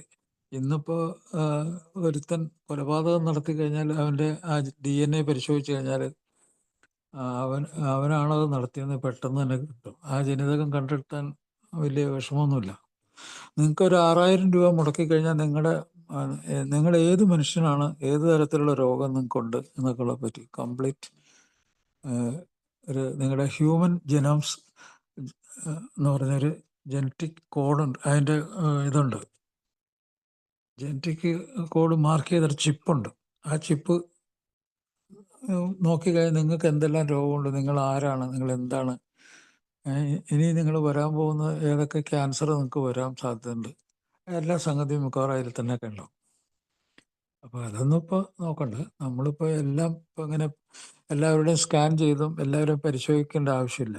പക്ഷേ ഗവേഷണങ്ങൾ ചെയ്ത് ഇങ്ങനെ പഠിച്ച് ഇങ്ങനെ മനസ്സിലാക്കിയുള്ള കാര്യം, ഇപ്പോൾ ഭൂമി ഉരുണ്ടിട്ടുള്ളതാണെന്നും അത് കറങ്ങുന്നുണ്ടെന്നുള്ള കാര്യം നിങ്ങൾ അത് പരീക്ഷിച്ചറിഞ്ഞിട്ട് നിങ്ങൾ വിശ്വസിക്കുകയുള്ളൂ എന്ന് വെച്ചാൽ അതിൻ്റെ അർത്ഥം നിങ്ങൾക്ക് എന്തോ ഒരു കുറവുണ്ടെന്നുള്ള. അപ്പോൾ നമ്മൾ അവിടെ വിശ്വാസം, ഈ ശാസ്ത്രീയമായ കാര്യങ്ങളിൽ ആ വിശ്വാസങ്ങളും തെളിവുകളൊക്കെ നമ്മൾ നമ്മൾ സ്വന്തമായിട്ട് പരീക്ഷിക്കാൻ നമുക്ക് അസാധ്യമാണ് പലപ്പോഴും. അപ്പോൾ അതിൻ്റെ എവിഡൻസ് നമ്മൾ ശാസ്ത്രത്തെ പൂർണ്ണമായിട്ട് നമ്മൾ വിശ്വസിക്കുന്നു. അത് ഭയങ്കരമായിട്ടുള്ള തെളിവുകൾ. ശാസ്ത്രത്തിൻ്റെ ഒരു പ്രത്യേകത വെച്ചാൽ അത് നുണ പറയൂല. നുണ പറഞ്ഞ് കഴിഞ്ഞാൽ അത് പരാജയപ്പെടുകയുള്ളൂ. അപ്പോൾ തെറ്റാണെങ്കിൽ തെറ്റെന്ന് ഉറച്ചു പറയും, ഉറപ്പിച്ച് പറയും തെറ്റാണ്, അല്ലെങ്കിൽ എനിക്ക് അറിഞ്ഞുകൂടാ എന്ന് പറയും. ബാക്കി എല്ലാ കാര്യത്തിലും ഈ ലോകത്ത് തട്ടിപ്പും വെട്ടിപ്പും എല്ലാം ഉണ്ട്. അതിനെക്കുറിച്ചാണ് ആൽഫ്രഡ് നോർത്ത് ഹെഡ് എന്ന് പറഞ്ഞ മാത്തമാറ്റീഷ്യൻ, ഫിലോസഫർ, അദ്ദേഹം പറഞ്ഞിട്ടുണ്ട്, അക്ഷരം പ്രതി ശരിയാണ്, അടിവരയിട്ട് സ്വീകരിക്കേണ്ട കാര്യമാണ്. ഈ ലോകത്തിൽ ഒരു പകുതി കാര്യങ്ങൾ നമുക്കറിയാമെന്ന് വിചാരിക്കുക. 100 കാര്യങ്ങളുണ്ട്, അതിൽ പകുതി കാര്യങ്ങൾ നമുക്ക് അതിൻ്റെ പുറകിലുള്ള കാര്യങ്ങൾ അറിയാം, മനസ്സിലുണ്ട്. പകുതി കാര്യങ്ങൾ നമുക്കറിയാൻ പാടില്ല. ഇപ്പോൾ ഉദാഹരണത്തിന് മരിച്ചിട്ട് എങ്ങോട്ട് പോകുന്നു, എന്ത് സംഭവിക്കുന്നു, ഏത് രാജ്യത്തേക്ക് പോകുന്നു, എവിടെ താമസിക്കുന്നു, എന്ത് സംഭവിക്കുന്നു, യാതൊരു വിവരവുമില്ല നമുക്ക്. പൂർണ്ണമായിട്ടും അതിനെപ്പറ്റി യാതൊരു ഇതുമില്ല. പക്ഷേ അദ്ദേഹം പറഞ്ഞു, നമുക്ക് അറിവില്ലാത്ത ഒത്തിരി കാര്യങ്ങൾ, ഈ 50% കാര്യങ്ങളിലേറെ നമുക്ക് അറിവില്ല. ഈ അറിവില്ലാത്ത കാര്യങ്ങൾ മനുഷ്യനങ്ങോട്ട് ഏറ്റെടുത്തിട്ടുണ്ട്. എന്തിനാണ്? മറ്റുള്ളവരെ ചതിക്കാൻ, വഞ്ചിക്കാൻ, അവരെ അവരെ നിരാശയിലേക്കും ഒക്കെ വിശ്വസിപ്പിച്ച് അവരിൽ നിന്ന് എന്തെങ്കിലുമൊക്കെ ഊറ്റിയെടുക്കാൻ വേണ്ടി അങ്ങനത്തെ, അവിടെയാണ് ചെകുത്താൻ്റെ കളി എന്ന് അദ്ദേഹം പറഞ്ഞത്. ചെകുത്താൻ കൂടുതൽ കളിക്കുന്നത് ഈ അറിയപ്പെടാത്ത 50% സംഗതിയിലാണ്. ഇപ്പോൾ നമ്മുടെ ആൽക്കഹോളിക്സ് അനോണിമസ് ഭയങ്കരമായിട്ടുള്ള ഒരു ഉന്നതിയിൽ നിൽക്കുവാണ്. അതിൻ്റെ കാരണം എന്താണെന്നറിയോ? അതിൻ്റെ കാരണം വേറൊന്നുമല്ല. ഒരു മനുഷ്യൻ്റെ ഏറ്റവും വലിയ ബുദ്ധിശക്തി, ഇപ്പം ഇന്നത്തെ കമ്പ്യൂട്ടറുകൾ ഒന്നും ഇല്ലയെന്ന് വിചാരിക്കുക, അറിവിന് വേണ്ടിയുള്ള ഒന്നും വന്നിട്ടില്ല എങ്കിൽ പോലും ഒരു മനുഷ്യൻ്റെ ഈ ലോകത്തിലെ ഏറ്റവും വലിയ കഴിവും അവൻ്റെ മിടുക്കും അവൻ്റെ എന്താ പറയുക, സത്യം എന്താന്ന് വെച്ചാൽ അവൻ്റെ അനുഭവങ്ങൾ അവൻ തള്ളി പറയില്ല.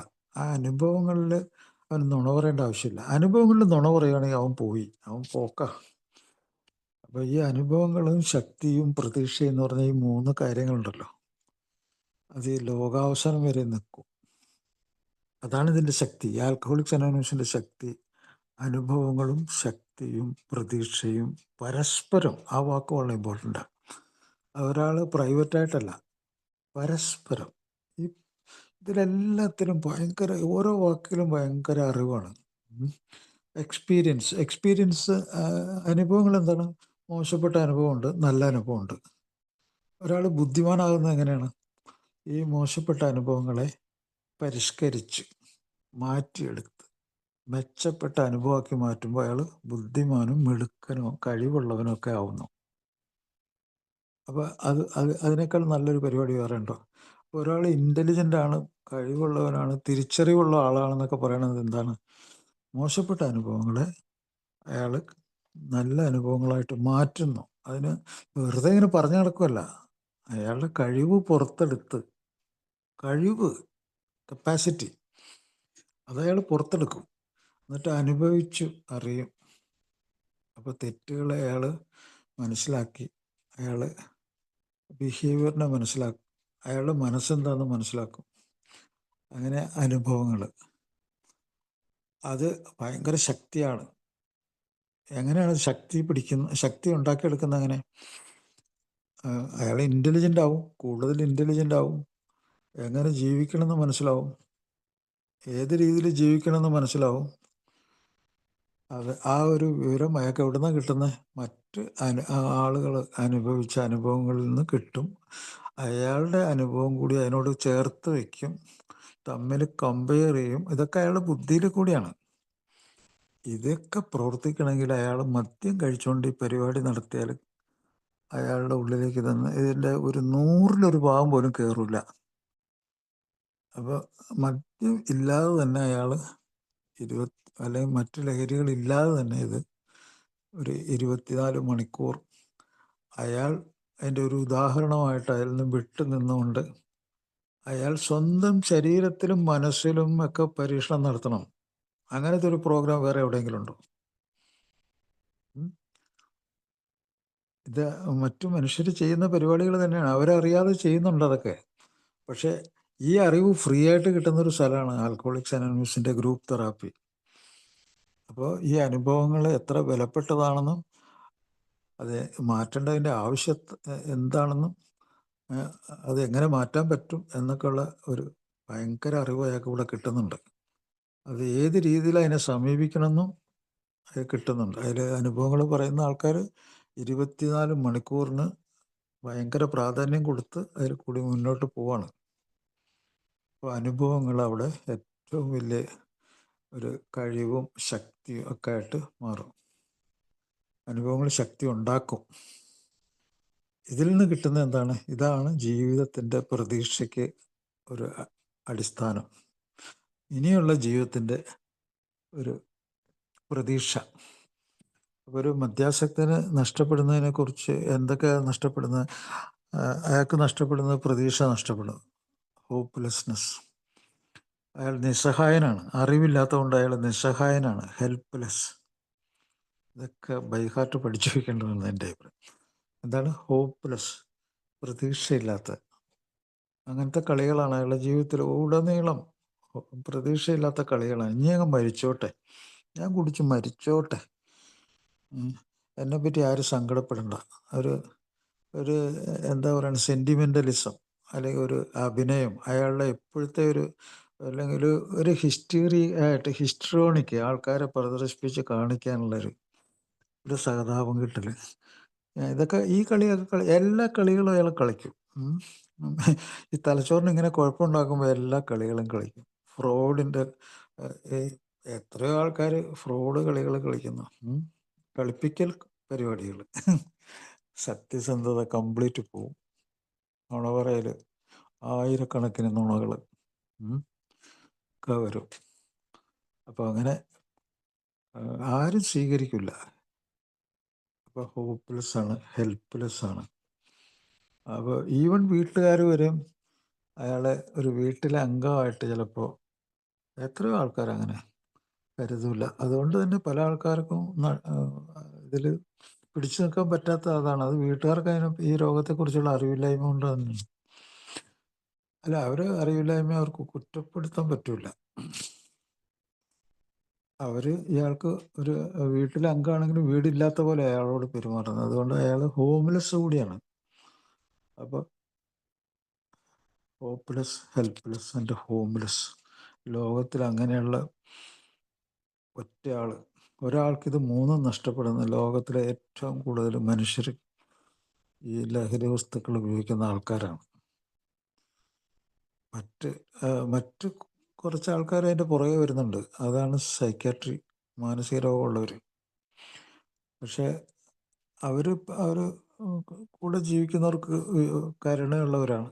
അവർ അത് മനസ്സിലാക്കും. പക്ഷെ അവർക്കൊരു ഭാരമുണ്ട്, രോഗഭാരം. ഈ രോഗത്തെ ഒരു ഭാരമായിട്ട് അവർ കുറേ നാൾ കൊണ്ടു നടക്കും. കാരണം അവർ ഉപേക്ഷിക്കാൻ പറ്റില്ല. ചിലരൊക്കെ ഉപേക്ഷിക്കും. പക്ഷെ എന്നാലും മനുഷ്യർ കൂടെ ജീവിക്കുന്നവർ അവരെ കുറച്ചുകൂടി സഹതാപം ഉണ്ടാവും, സ്നേഹം ഉണ്ടാവും. പക്ഷേ ഈ മദ്യാസക്തനോടും മറ്റ് ലഹരി ഉപയോഗിക്കുന്നവരോട് അവർക്ക് യാതൊരു വിധത്തിലുള്ള കരുണയും സ്നേഹവും ഉണ്ടാവില്ല. കാരണം വെച്ചാൽ ഇതിന് 3 വാക്ക് എല്ലാവരും ഉപയോഗിക്കാറുണ്ട്, സാധാരണ മനുഷ്യർ. എന്താണ്? തെമ്മാടിത്തരം, തോന്നിയാസം, നിഷേധിത്തരം.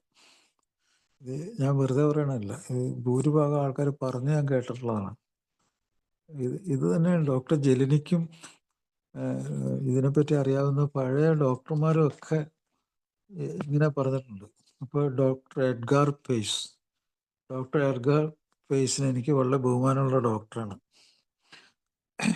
അദ്ദേഹം പറഞ്ഞു, ഇങ്ങനെ ആൾക്കാർ എഴുതി തള്ളും, കൂടെ ജീവിക്കുന്നവർ ഇവരെ പറ്റി എഴുതി തള്ളും, അവർക്ക് സൈക്കാട്രിക് പ്രോബ്ലം വരുന്നതുകൊണ്ടൊക്കെ ഇവർ എഴുതി തള്ളും. അത് അവർക്ക് ഇതിനെപ്പറ്റിയുള്ള അറിവില്ലായ്മ കൊണ്ടാണ്.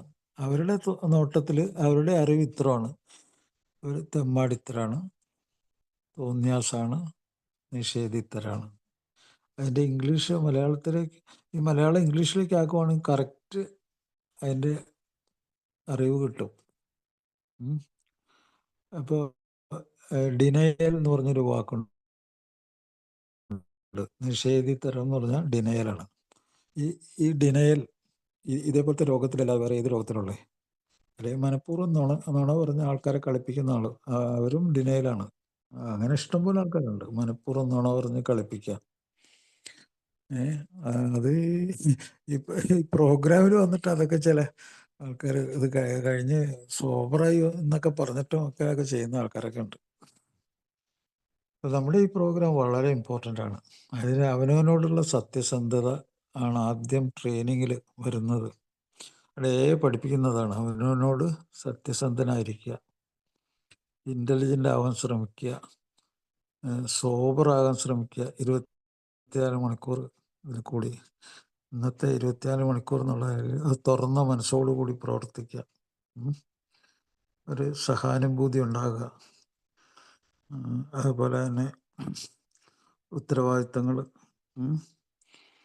അതെല്ലാം നമുക്ക് ഈ പ്രോഗ്രാമിനോട് നമുക്ക് ഭയങ്കര ബഹുമാനം ഉണ്ടാക്കും. ഞാൻ തുറന്ന് പറയാൻ ആഗ്രഹിക്കുന്നത് വെച്ചാൽ, എങ്ങനെയാണ് ഈ കോൺഫ്ലിക്റ്റഡ് ബിഹേവിയർ, ഈ പെരുമാറ്റം അല്ലെങ്കിൽ മാനസിക രോഗാവസ്ഥ, അതിൽ നിന്നും ഈ വലിയ രോഗങ്ങളിൽ നിന്നും എങ്ങനെയാണ് ഒരാൾക്ക് വളരെ സുഖവും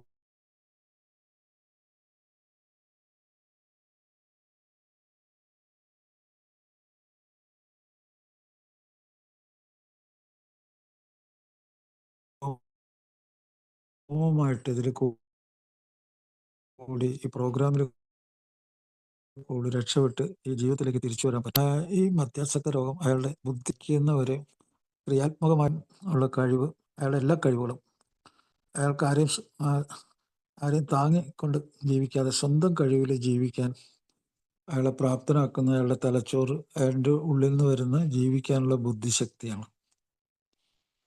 അത് നഷ്ടപ്പെടുത്തുന്ന ലോകത്തിലെ ഏറ്റവും മാരകമായ രോഗം ഈ ലഹരി വസ്തുക്കൾ ഉപയോഗിച്ചുള്ള തലച്ചോറിൻ്റെ കുഴപ്പങ്ങളാണ്. ഈവൻ മാനസിക രോഗം പോലും മരുന്ന് കഴിച്ചാൽ വ്യത്യാസം വരും, ബുദ്ധിശക്തി തിരിച്ചു കിട്ടും. പക്ഷേ ഇതിൽ കംപ്ലീറ്റ് സർക്യൂട്ട് പോവും.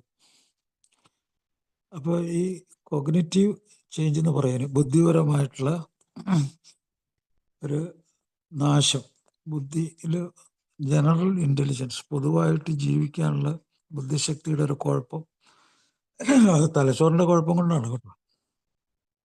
അയാൾക്ക് അറിവൊക്കെ ഉണ്ടായിരിക്കും, പക്ഷെ ഈ അറിവിനെയൊക്കെ പിന്തള്ളുന്ന രീതിയിലുള്ള ഒരു ആർത്തി, ഒരു ആസക്തി,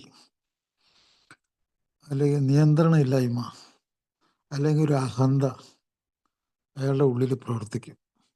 അറിവുണ്ടായിരിക്കും, പക്ഷെ അറിവിനെ പിന്തള്ളും.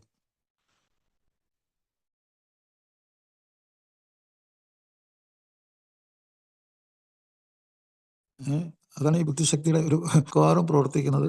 ഈ ആർത്തിയും അനിയന്ത്രിതത്വവും ഒക്കെ കൂടി വരുമ്പോഴത്തേക്കും ബുദ്ധിക്ക് പ്രവർത്തിക്കാൻ പറ്റില്ല, അതവിടെ നിൽക്കുള്ളൂ. അത് ചിലപ്പോൾ അവിടെ അടിത്തട്ടിൽ അത് കിടക്കും, അതിന് കഴിവ് നഷ്ടപ്പെടും. അത് കഴിവ് നഷ്ടപ്പെട്ട ഒരു അടിമയെ പോലെ അവിടെ കിടക്കും. അപ്പോൾ ആ ബുദ്ധിശക്തി അങ്ങനെ കുറയുമ്പോൾ എന്ത് പറ്റും? ഈ ഉപയോഗിക്കുന്ന ലഹരി വസ്തുവിനോട് ഒരു മാനസികമായിട്ടുള്ള വിധേയത്വം, അടിമത്വം അടിമയായി സ്വയം അടിമയായി മാറുന്നതിൽ അഭിമാനിക്കും. അടിമയാകുന്നതിൽ അഭിമാനിക്കുക എന്ന് പറഞ്ഞാലും എത്രത്തോളം വലിയൊരു ബോസ്ക് ഏ, ഒരു ആപത്ത് ഒരാൾക്ക് വരാൻ ഒരു അടിമയായി പോവുക. പലപ്പോഴും ഇന്നത്തെ ലോകത്തിലെ ഏറ്റവും വലിയൊരു സംഭവം അതാണ്, അടിമയായി പോവുക. ആരെങ്കിലും പല ചിന്താധാരകൾക്കും അടിമയായി പോവുക. പലതരം ഇപ്പോൾ രാഷ്ട്രീയ പാർട്ടികളൊക്കെ ഉണ്ട്, പലതരം ചിന്താരീതികളുണ്ട്, പലതരം മതങ്ങളുണ്ട്, പലതരം ധാരണകളുണ്ട്, പലതരം വാഗ്ദാനങ്ങളുണ്ട്. ഒക്കെ എല്ലാത്തിനും നമ്മൾ തലവെച്ച് കൊടുക്കും. ഒരു അതിനോട് ഏതിനോടാണോ ഒട്ടിപ്പിടിക്കുന്നത്, ഈ അഡിക്ഷൻ എന്ന് പറഞ്ഞാൽ ഒട്ടിപ്പിടിക്കലാണ്. എന്തിനോട് ഒട്ടിപ്പിടിക്കാൻ തോന്നുക, ആ സാധനം ഇപ്പോൾ ലഹരി വസ്തു ഉപയോഗിച്ച് തലച്ചോറിൽ പ്രവർത്തിക്കുന്നതാണെങ്കിൽ അങ്ങനെ, അല്ലെങ്കിൽ ഒരു ഗാംബ്ലിംഗ് ഉണ്ടല്ലോ, ഇപ്പോൾ പല ആൾക്കും ഗാംബ്ലിംഗ് ഉണ്ട്, ഒരു അഡിക്ഷനാണിത്. ഒരു ആശയാണ്. 1 വെച്ചാൽ 2, 2 വെച്ചാൽ 4, 4 വെച്ചാൽ 8, 8 വെച്ചാൽ 16, ബെയ് രാജ ബെയ്. അത് ഒരു എന്താ പറയുക, ഒരു പ്രതീക്ഷയാണത്, ഭയങ്കര പ്രതീക്ഷയാണ്. ഒരു മായയിൽ കൂടി, ഇലൂഷൻ, ഒരു ശരിക്കും പ്രവർത്തിക്കാത്ത ഒരു ബുദ്ധി, അതൊരു മായയിൽ കൂടി ഒരാളെ കളിപ്പിക്കുന്ന പരിപാടിയാണ്. 1 വെച്ചാൽ 2, 2 വെച്ചാൽ 4, നിനക്ക് കണ്ടവനം കിട്ടും, അത് കിട്ടും, നിനക്ക് ആനന്ദം കിട്ടും, നിനക്ക് അത് കിട്ടും, ഇത് കിട്ടും, ഓഫറിങ്ങാ. അപ്പോൾ അങ്ങനെ സൈക്കോളജിക്കൽ ആയിട്ടുള്ള ഒരു അടിമയാക്കൽ പരിപാടി നമ്മൾ പറഞ്ഞു കഴിഞ്ഞാൽ ചിലപ്പോൾ ഞാൻ പലപ്പോഴും അങ്ങനെ ആയി പോയിട്ടുണ്ട്. ഇത് രോഗമായിട്ടല്ല, ആളുകളെ അന്ധമായിട്ട് വിശ്വസിച്ച് കഴിഞ്ഞാൽ അങ്ങനെ ആയിപ്പോവും. നമ്മൾ ചിലപ്പോൾ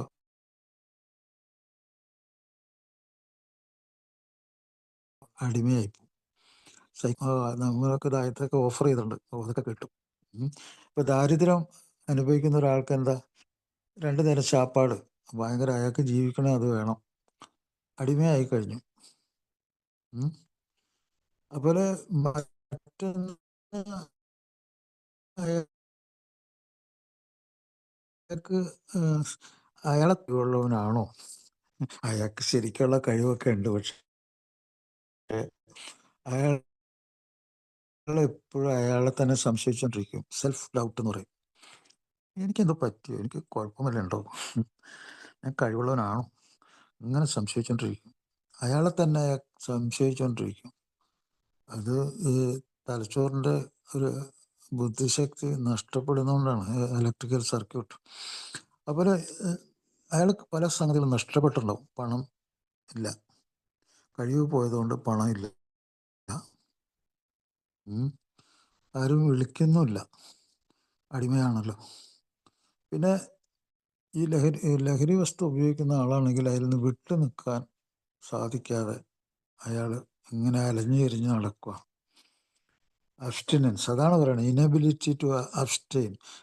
അത് മുഴുവൻ പിടിച്ചെടുത്ത്, ശരീരം കൊണ്ട്, മനസ്സുകൊണ്ട്, ഇമോഷൻ കൊണ്ട്, സാമൂഹ്യമായിട്ടുള്ള ഇത് അടിമത്തം കൊണ്ട് അയാളെ കംപ്ലീറ്റ് പിടിച്ചെടുത്ത് കഴിഞ്ഞാൽ, അയാളെ പിഴിഞ്ഞെടുത്ത് അയാളെ അതിൻ്റെ ഉള്ളിലേക്ക് വലിച്ചെടുത്ത്, അതുകൊണ്ട് അയാൾക്ക് വിട്ടു നിൽക്കാൻ പറ്റുന്നില്ല. അയാളുടെ അത് ഉപയോഗിക്കുന്ന സൗഹൃദം ഉള്ള അയാളുടെ സുഹൃത്തുക്കൾ, അല്ലെങ്കിൽ അയാളുടെ ഉള്ളിൽ പ്രവർത്തിക്കുന്ന മാനസിക കുഴപ്പങ്ങൾ, അല്ലെങ്കിൽ അയാളുടെ അഹന്ത, അതൊക്കെ അയാളെങ്ങനെ വിട്ടു നിൽക്കാനായിട്ട് അയാളെ എതിർത്തുകൊണ്ടിരിക്കും, വിട്ടു നിൽക്കാൻ സമ്മതിക്കില്ല. അത് തലച്ചോറിനുള്ള കുഴപ്പം കൊണ്ടാണ്, വിട്ടു നിൽക്കാൻ പറ്റില്ല. തലച്ചോറ് അതിൻ്റെ ഉള്ളിലാണ് പ്രവർത്തിക്കുന്നത്, ഡിപ്പെൻഡൻസ്. ആ ആശ്രയത്തിൽ, ആ അടിമത്തത്തിൽ മാത്രമാണ് തലച്ചോറ് പ്രവർത്തിക്കുന്നത്. അത് ഒരാഴ്ച വിട്ടു നിന്നാൽ തലച്ചോറ് പ്രകോപിപ്പിക്കും. എങ്ങനെയാണ് പ്രകോപിപ്പിക്കുന്നത്? അത് നിഷേധകരമായ പല കാര്യങ്ങളും പറയും. ഇതൊന്നും ഒരു കുഴപ്പമില്ലടേ, ഒരു പ്രശ്നമില്ല, നീ അതൊന്നും നിർത്തേണ്ട ആവശ്യമില്ല. നിഷേധം.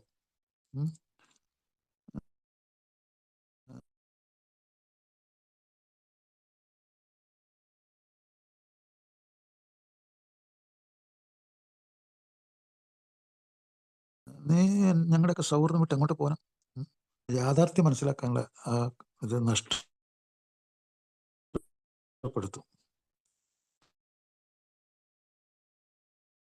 വിട്ടു നിൽക്കും തോറും ഇങ്ങനെ യാഥാർത്ഥ്യം മനസ്സിലാവില്ല. എന്താ സൂക്കേട് പോലും മനസ്സിലാവില്ല. അപ്പൊ ക്യാൻസർ ഉണ്ടെങ്കിൽ അത് മനസ്സിലാവില്ല. ഉം. തളർച്ച മനസ്സിലാവില്ല. ബോധം പോകാൻ പോകുന്നത് മനസ്സിലാവില്ല. മാരക രോഗങ്ങൾ കൂടെ ഉണ്ടാവും. മനസ്സിലാവില്ല. ചികിത്സിക്കുകയില്ല. അപ്പൊ വിട്ടു നിൽക്കാനുള്ള ബുദ്ധിയില്ലായ്മ. അതുപോലെ മനസ്സിലാക്കാനുള്ള കഴിവില്ലായ്മ, ആസക്തി, അനിയന്ത്രിതത്വം. അഥവാ മനസ്സിലാക്കി കഴിഞ്ഞാൽ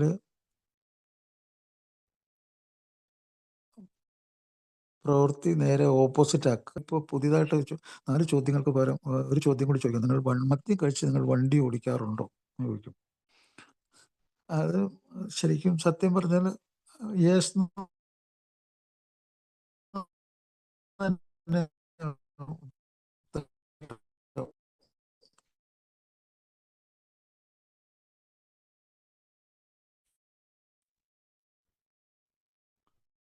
മദ്യം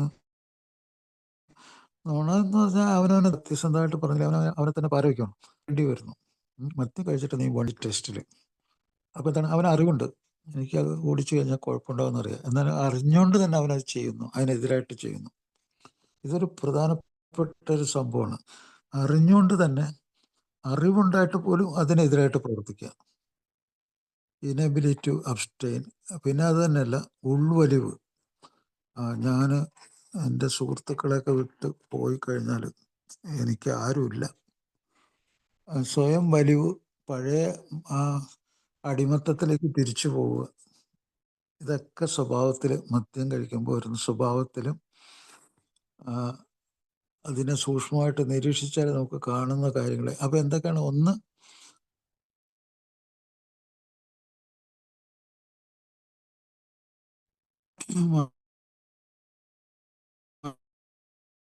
മാനസികമായിട്ടുള്ള അടിമത്തം. മദ്യത്തിന്, ലഹരി വസ്തുവിന്, സാധനത്തിന്, ഉപയോഗിക്കുന്ന സാധനത്തിനാണ് ജീവിതത്തിലെ മുൻഗണന. ഈ സാധനത്തിന് അയാൾ മുൻഗണന കൊടുത്തേക്കുവാണ്. മുൻഗണന. പിന്നെ അയാൾക്ക് സംശയം, അവനവനെ പറ്റി സംശയം, എനിക്ക് എന്തോ നഷ്ടപ്പെടുന്നുള്ള പൊട്ടത്തരം. നിർത്തിവെക്കൽ, കഴിവില്ലാതെ, അത് കഴിവ് നഷ്ടപ്പെടല, കപ്പാസിറ്റി. പക്ഷെ അയാൾ വല്ലപ്പോഴൊക്കെ ഇങ്ങനെ ഭയങ്കരമായിട്ടുള്ള കഴിവ് പറയും. ഞാൻ 2 ആഴ്ച ഞാൻ ശബരിമലയ്ക്ക് നിർത്തിവെച്ചു.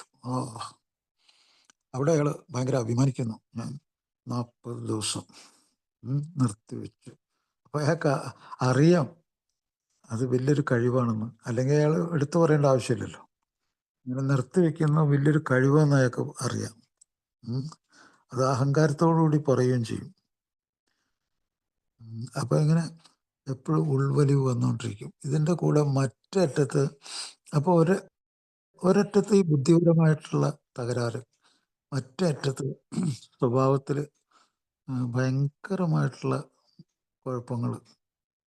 സ്വഭാവത്തിൽ അയാൾക്ക് ഈ മറ്റുള്ളവർ അംഗീകരിക്കുന്ന മൂല്യങ്ങൾ അയാൾ അംഗീകരിക്കുന്നില്ല. ഇപ്പോൾ സത്യം പറയുക അതൊരു വലിയ മൂല്യമാണ്. അയാളത് അംഗീകരിക്കുന്നത്. അയാളുടെ കാര്യത്തിൽ അയാൾ എല്ലാ ദിവസവും നുണ പറഞ്ഞുകൊണ്ടാണ് ജീവിക്കുന്നത്.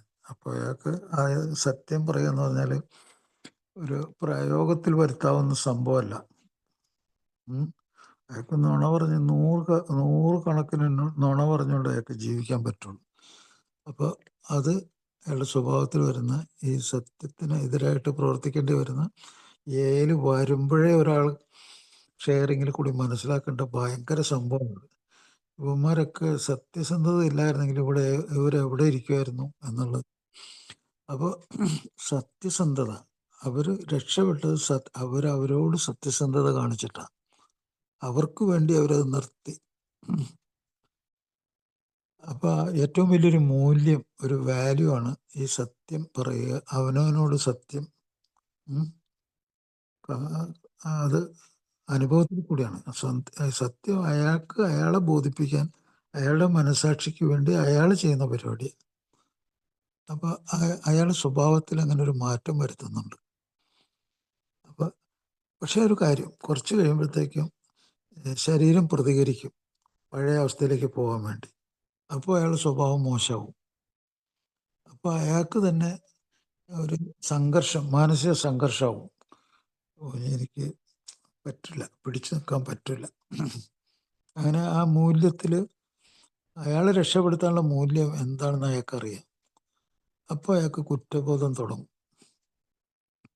എനിക്ക് അയാളെ പറ്റി തന്നെ അയാൾക്ക് കുറ്റബോധം, ലജ്ജ, ഷെയിം. പല മധ്യാസക്തരും നിർത്താൻ പറ്റാത്ത ഈ ഈ ഷെയിം ആയതുകൊണ്ടാണ്. അത് ഷെയിമാണ്. പിന്നെ ഒന്ന് യോഗ്യനല്ല എന്നുള്ളൊരു തോന്നൽ എപ്പോഴും ഉണ്ടാവും. ഞാൻ യോഗ്യനല്ല. കാരണം പരാജയങ്ങൾ വന്നുകൊണ്ടിരിക്കുന്നു, കഴിവ് നഷ്ടപ്പെട്ടുകൊണ്ടിരിക്കുന്നു. ഞാൻ യോഗ്യനല്ല. ഇപ്പം ഇങ്ങനെയൊക്കെ തോന്നുന്ന സമയത്ത് ചിലപ്പോൾ ഭയങ്കര വിഷാദ രോഗം വരാം, സൂയിസൈഡൽ ഐഡിയേഷൻ വരാം. അയാൾക്ക് നിയന്ത്രണം വീണ്ടും വീണ്ടും നഷ്ടപ്പെട്ടുകൊണ്ടിരിക്കും, ആർത്തി കൂടിക്കൊണ്ടിരിക്കും. അപ്പോൾ ഇതെല്ലാം അയാൾക്ക് മൂല്യം നഷ്ടപ്പെടുന്നതിന് തുല്യമാണ്. അയാളെ സംബന്ധിച്ചുള്ള അയാളുടെ മനസ്സിലുള്ള മൂല്യം, എല്ലാ മനുഷ്യർക്കും ഒരു മൂല്യം അവനവനെ പറ്റിയുണ്ട്. മറ്റുള്ളവർക്ക് അതില്ലെങ്കിലും അവനവനെ പറ്റി എല്ലാവർക്കും ഒരു മൂല്യമുണ്ട്, വാല്യൂ ഉണ്ട്. അതുകൊണ്ടാണ് നമ്മൾ ജീവിക്കുന്നത്. എന്താണ്?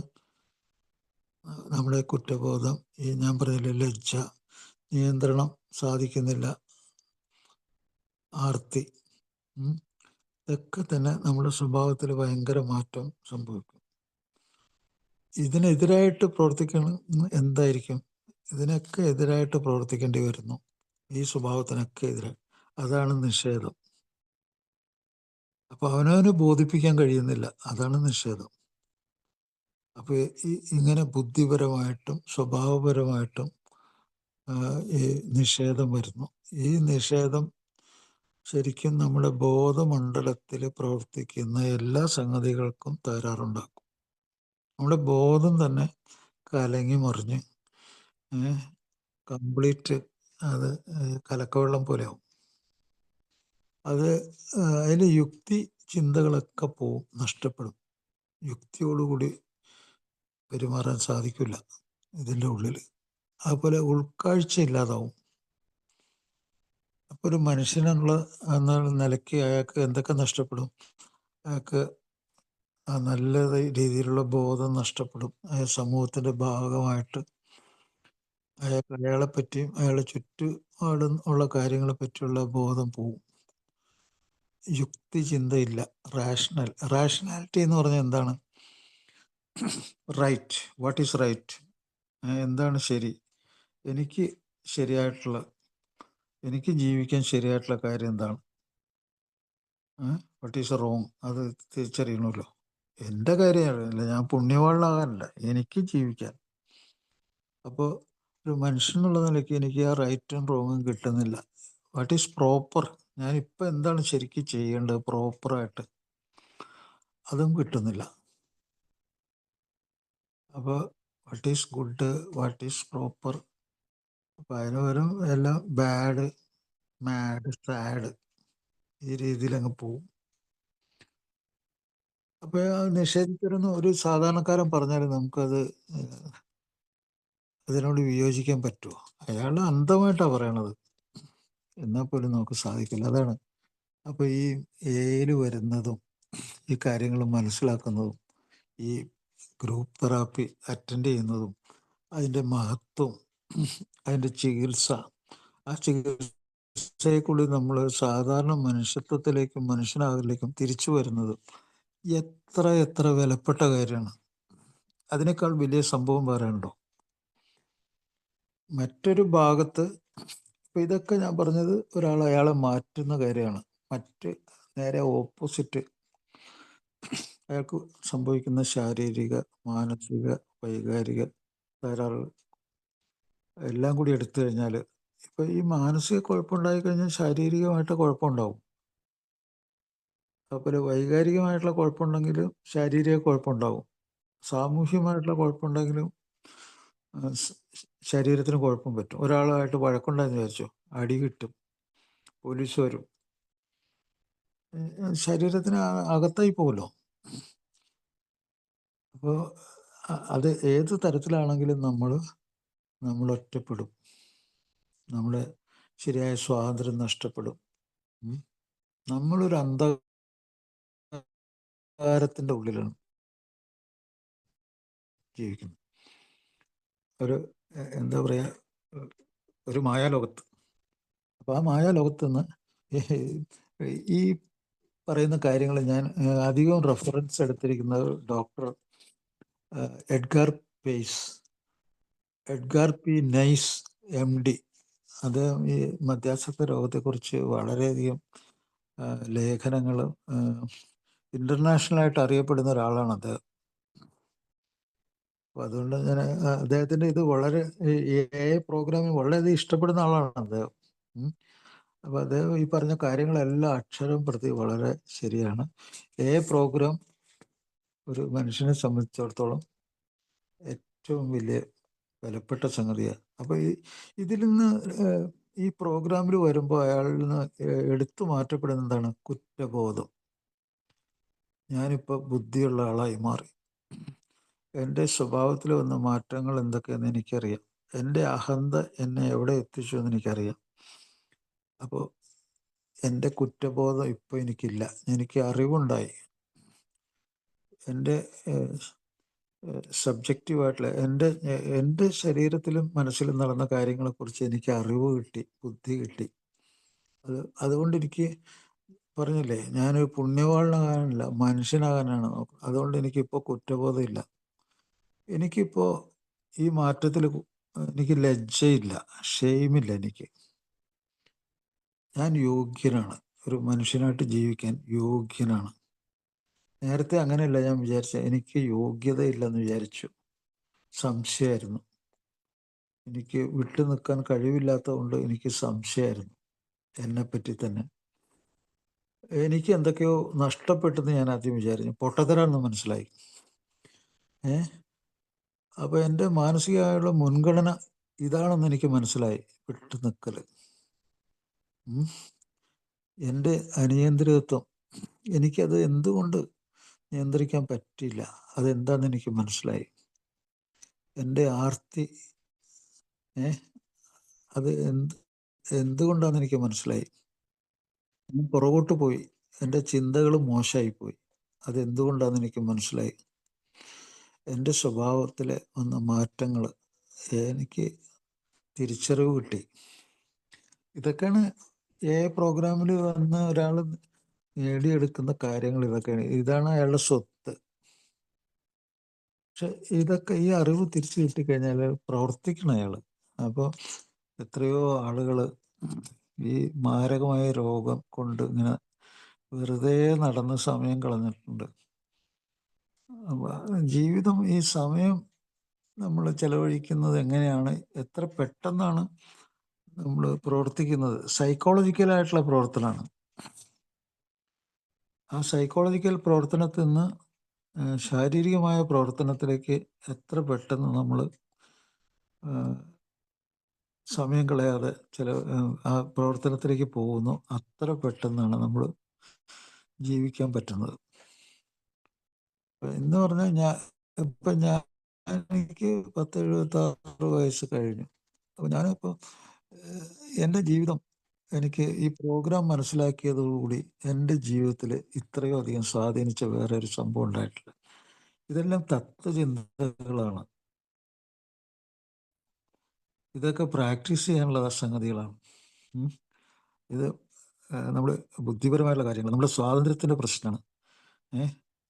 ഈ ലോകത്തെ നമുക്ക് ഇഷ്ടപ്പെടാനുള്ള ഒരു സംഭവമാണിത്. നമ്മുടെ ബന്ധങ്ങളുടെ ശക്തി ആണ് നമ്മുടെ ബോധം എന്ന് പറയുന്നത്. അത് ഏറ്റവും കൂടുതൽ നടപ്പിലാകുന്നൊരു സംഗതിയാണിത്. അപ്പോൾ ഇത് ഒരു സാധാരണക്കാരനും വിദ്യാഭ്യാസമുള്ള ആൾക്കും ഒരു തെരുവ് ദണ്ഡിയായിട്ടുള്ള ഒരാൾക്കും എത്ര അധപ്പതിച്ച ആൾക്കും ആർക്കും സ്വീകരിക്കാനും മനസ്സിലാക്കാനും പറ്റിയ മനോഹരമായിട്ടുള്ള ഒരു പരിപാടിയാണ്. അപ്പോൾ ഞാൻ വേറൊരു കാര്യം ഞാൻ പറഞ്ഞ് ഇത് അവസാനിപ്പിക്കാൻ പോവാണ്. അതായത് ഞാൻ ഇതിനു മുമ്പ് നിങ്ങളോട് പറഞ്ഞിട്ടുണ്ട് ആ കാര്യം. ലോകത്തിലെ ഏറ്റവും വിഖ്യാതമായിട്ടുള്ള ന്യൂറോ സൈക്യാട്രി പുസ്തകം ഇപ്പൊ ലേറ്റസ്റ്റ് ആയിട്ട് വന്നേക്കുന്ന പുസ്തകമാണ്. ഏറ്റവും അവസാനം വന്നേക്കണ ഏറ്റവും വില പിടിപ്പിച്ച ഒരു പുസ്തകമാണ് സൈക്യാട്രി ആൻഡ് ബിഹേവിയറൽ ഡിസോർഡേഴ്സ്. അതിൽ മദ്യാസക്ത രോഗമുണ്ട്, മാനസിക രോഗമുണ്ട്, മറ്റ് തലച്ചോറിനെ ബാധിക്കുന്ന രോഗമുണ്ട്. അതിനെപ്പറ്റിയൊക്കെ വിശദീകരിക്കുന്ന ആ ഗ്രന്ഥത്തിൽ ഞാൻ അത്ഭുതപ്പെട്ടു പോയി.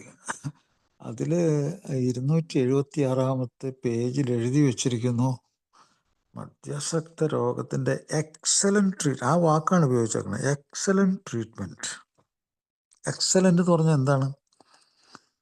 ശരാശരിയിൽ നിന്നൊക്കെ എത്രയോ ഉയരത്തിൽ 1-ാം സ്ഥാനം കൊടുത്തേക്കണതാണ് എക്സലൻറ്റ്. ആ പുസ്തകത്തിൽ 2 പേര് ചേർന്ന് എഴുതിയ പുസ്തകമാണ്.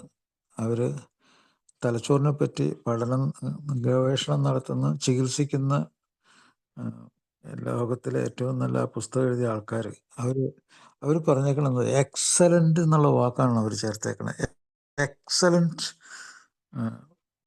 ആയിട്ടുള്ള ട്രീറ്റ്മെൻറ്റാണത്. ഈ ഫുള്ളി യൂസ്ഡ്, അത് മുഴുവനായിട്ടും ഉപയോഗപ്പെടുത്തുകയാണെങ്കിൽ എക്സലൻ്റ് ചികിത്സയാണ്. മറ്റേത് ചികിത്സയെക്കാളും എക്സലൻ്റ് ചികിത്സയാണ്. ഉത്കൃഷ്ടമായത് കേൾക്കുന്നില്ലേ? കേൾക്കുന്നുണ്ട്. എക്സലന്റ് ട്രീറ്റ്മെന്റ് എന്നുള്ള വാക്കാണ് അതിൽ ചേർത്തേക്കണം. ഞാൻ കുറച്ചുപേരെ കാണിച്ചു കൊടുത്തിട്ടുണ്ട്, ഏക്കാര് ആ ബുക്ക്. എക്സലന്റ് എന്നുള്ള വാക്കും ഞാൻ കാണിച്ചു കൊടുക്കുന്നുണ്ട്. അതിൻ്റെ പിന്തുടർന്ന് പറയുന്നുണ്ട് ഈ ഫുള്ളി യൂസ്ഡ് എന്ന് ഒരു അതിൻ്റെ പുറകിൽ പിന്നെ അതിനെ എഴുതിയിട്ടുണ്ട് ഇങ്ങനെ, ഫുള്ളി യൂസ്ഡ്. ശരിക്കും അത് ഉപയോഗിക്കണം, അല്ലാതെ വല്ലപ്പോഴൊക്കെ അത് ഉപയോഗിച്ച് കൊണ്ട് മുമ്പോട്ട് പോയാലും ശരിയാവില്ല. ഈ ഫുള്ളി യൂസ്ഡ് എന്ന് പറഞ്ഞതിന് അതിൻ്റെ വിശദീകരണവും കൊടുത്തിട്ടുള്ളത്. ഫുള്ളി യൂസ്ഡ് എന്താണ്? ഒരു മദ്യാസക്തൻ അല്ലെങ്കിൽ ലഹരി ഉപയോഗിക്കുന്ന ആള് അത് നിർത്തണം എന്ന് ആഗ്രഹം ഉണ്ടെങ്കിൽ സമയം കളയാൻ പാടില്ല. ഇങ്ങനെ ചില ആൾക്കാർ 10 വർഷം 15 വർഷം ആലോചിച്ചു. ആദ്യം ആലോചനയ്ക്ക് മുമ്പുള്ളൊരു സമയമുണ്ടായി, അത് കൂടുതൽ സമയമുണ്ടായിരുന്നു. അതും കഴിഞ്ഞ് പിന്നെ ആലോചന ഉറപ്പിച്ച് ആക്ഷൻ, പ്രവൃത്തി തുടങ്ങണം, നിർത്തണം, അങ്ങനെ ആലോചിച്ച് നടന്നൊരു സമയമുണ്ടായിരുന്നു. പ്രവർത്തനം തുടങ്ങാൻ വൈകിയതിൻ്റെ സമയമുണ്ടായിരുന്നു. പ്രവർത്തനം തുടങ്ങിയിട്ട് പരാജയപ്പെട്ട സമയമുണ്ടായിരുന്നു. അപ്പോൾ ഒരു മദ്യാസക്തന് രക്ഷപ്പെടാനുള്ള സമയം എത്രയോ പോയി. വയസ്സ് മുമ്പോട്ട് പോകുന്തോറും ഇങ്ങനെ സമയം പോയിക്കൊണ്ടേയിരിക്കുകയാണ്. അപ്പോൾ ഇതിൽ വന്ന ഭാഗ്യവാന്മാർ ഏറ്റവും ചെറുപ്പത്തിൽ ഇതിൽ വന്നിട്ടുള്ള ഒരു മഹാഭാഗ്യവാന്മാരാണ്. ഭയങ്കര ഭാഗ്യവാന്മാരാണ് അവർ, ഈ തിരിച്ചറിവ് കിട്ടിയവർ. അതാണ് അവർ പറഞ്ഞത് ഈ ഫുള്ളി യൂസ്ഡ് എന്ന് പറഞ്ഞു. ശരിക്കും ഉപയോഗിച്ചവർ അവർ ഭാഗ്യവാന്മാരാണ്. എക്സലൻറ്റ് ട്രീറ്റ്മെൻ്റ് ആണ്. അപ്പോൾ ഈ മുഴുവനായിട്ട് ഉപയോഗിക്കാത്തവരെങ്ങനെയുള്ളവരാ? എനിക്ക് സമയമില്ല, എനിക്ക് വല്ലപ്പോഴൊക്കെ വരാൻ പറ്റുള്ളൂ, എനിക്ക് ഭയങ്കര ജോലിയൊക്കെ ഉണ്ട്. പക്ഷേ ഒരാളുടെ ഈ തലച്ചോറിൻ്റെ ആ മുൻഗണന അതിൻ്റെ ഉള്ളിലാണ്. അതാണ് അസറ്റ്, ഏറ്റവും വലിയ അസറ്റ്. അതിൻ്റെ അറിവും ആണ് ജീവിതവും ജീവിക്കാനുള്ള സംഭവങ്ങളും. അതില്ലാതെ പോയി കഴിഞ്ഞാൽ പോയില്ലേ. അതുകൊണ്ടാണ് അവർ പറയണത് ഈ ഫുള്ളി യൂസ്ഡ് ശരിക്കും ഉപയോഗിക്കണം. ശരിക്കും ഉപയോഗിക്കുമ്പോൾ അവർ പറയുന്നത്, പഴമക്കാർ പറയുന്ന പോലെ 90 മീറ്റിങ്ങുകൾ അറ്റൻഡ് ചെയ്യണം തുടർച്ചയായിട്ട്. 90 മീറ്റിങ്ങുകൾ അറ്റൻഡ് ചെയ്യൂ എന്ന് പറയും.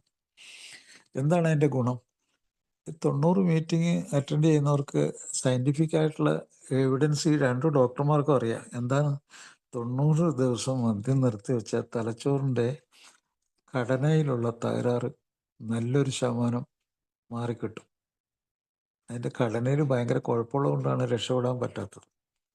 അപ്പോൾ അയാൾ ഒരു ചികിത്സ എടുക്കുകയോ അല്ലെങ്കിൽ മീറ്റിംഗ് അറ്റൻഡ് ചെയ്യുകയോ ചെയ്തുകൊണ്ട് 90 ദിവസം വിട്ട് നിന്നാൽ തലച്ചോറ് അയാൾക്ക് അതിൻ്റെ ഘടന അങ്ങനെ ശരിയായിട്ട് കിട്ടും. പിന്നെ ഉള്ളത് അതിൻ്റെ പ്രവർത്തനം. അതിൻ്റെ പ്രവർത്തനത്തിൽ 2 കാര്യങ്ങൾ ഞാൻ ഊന്നിപ്പറഞ്ഞു. 1 അറിവുണ്ടാക്കുക, ബുദ്ധി ഉണ്ടാക്കുക. 2 സ്വഭാവത്തെ മാറ്റിമറിക്കുക. ആ സ്വഭാവത്തെ അയാൾ സ്വീകരിക്കുക. അതിൽ കൂടി മുമ്പോട്ട് പോവുക. അപ്പോൾ ഈ സ്വഭാവത്തിൽ എടുത്തു പറയേണ്ട കാര്യങ്ങൾ, നിഷേധം അവസാനിപ്പിക്കുക. നിഷേധം തന്നെ വലിയ സംഭവമായിട്ട് കണക്കാക്കി ഉള്ള ഈ പെരുമാറ്റം, നിഷേധം, നിസാരമാക്കൽ, യുക്തി നഷ്ടപ്പെടുത്തൽ, അതൊക്കെ അവസാനിപ്പിക്കുക. അയാളൊരു മനുഷ്യത്വമുള്ള ഒരാളായി മാറുക. ഇങ്ങനെ മുന്നോട്ട് പോകാനവരാണ് സ്വഭാവത്തിൽ മാറ്റം വരുത്താനായിട്ട്. അപ്പോൾ അങ്ങനെ മാറ്റം വരുത്താൻ അയാൾ തയ്യാറില്ലെങ്കിൽ അതും പറഞ്ഞിട്ടുണ്ട് പുസ്തകത്തിൽ. അങ്ങനെ അയാൾ അതിന് തയ്യാറില്ലെങ്കിൽ അയാളോട് കോപിച്ചിട്ടൊന്നും കാര്യമില്ല. അയാളോട് ശാന്തമായിട്ടും സമാധാനത്തോടും പറഞ്ഞ് മനസ്സിലാക്കുക, നിങ്ങളുടെ ജീവനും നിങ്ങളുടെ ജീവിതവും അതിനൊരു സാധ്യത ഉണ്ടാകുന്നത് ഈ കാര്യങ്ങളിൽ കൂടിയാണ്. അല്ലെങ്കിൽ നിങ്ങളിപ്പോൾ ഒരു ഫേറ്റലായിട്ടുള്ള, ഒരു മാരകമായിട്ടുള്ള മരണം ഏത് നിമിഷവും വന്നു ചേരാൻ പറ്റുന്ന രോഗത്തിൻ്റെ ഉള്ളിൽ കൂടി കടന്നു പോയിക്കൊണ്ടിരിക്കുകയാണ്. നിങ്ങളുടെ ജോലി, നിങ്ങളുടെ കുടുംബം, നിങ്ങളുടെ എല്ലാം നിങ്ങൾക്ക് നഷ്ടപ്പെടും. അപ്പോൾ നിങ്ങൾ ജീവിച്ചിരിക്കും.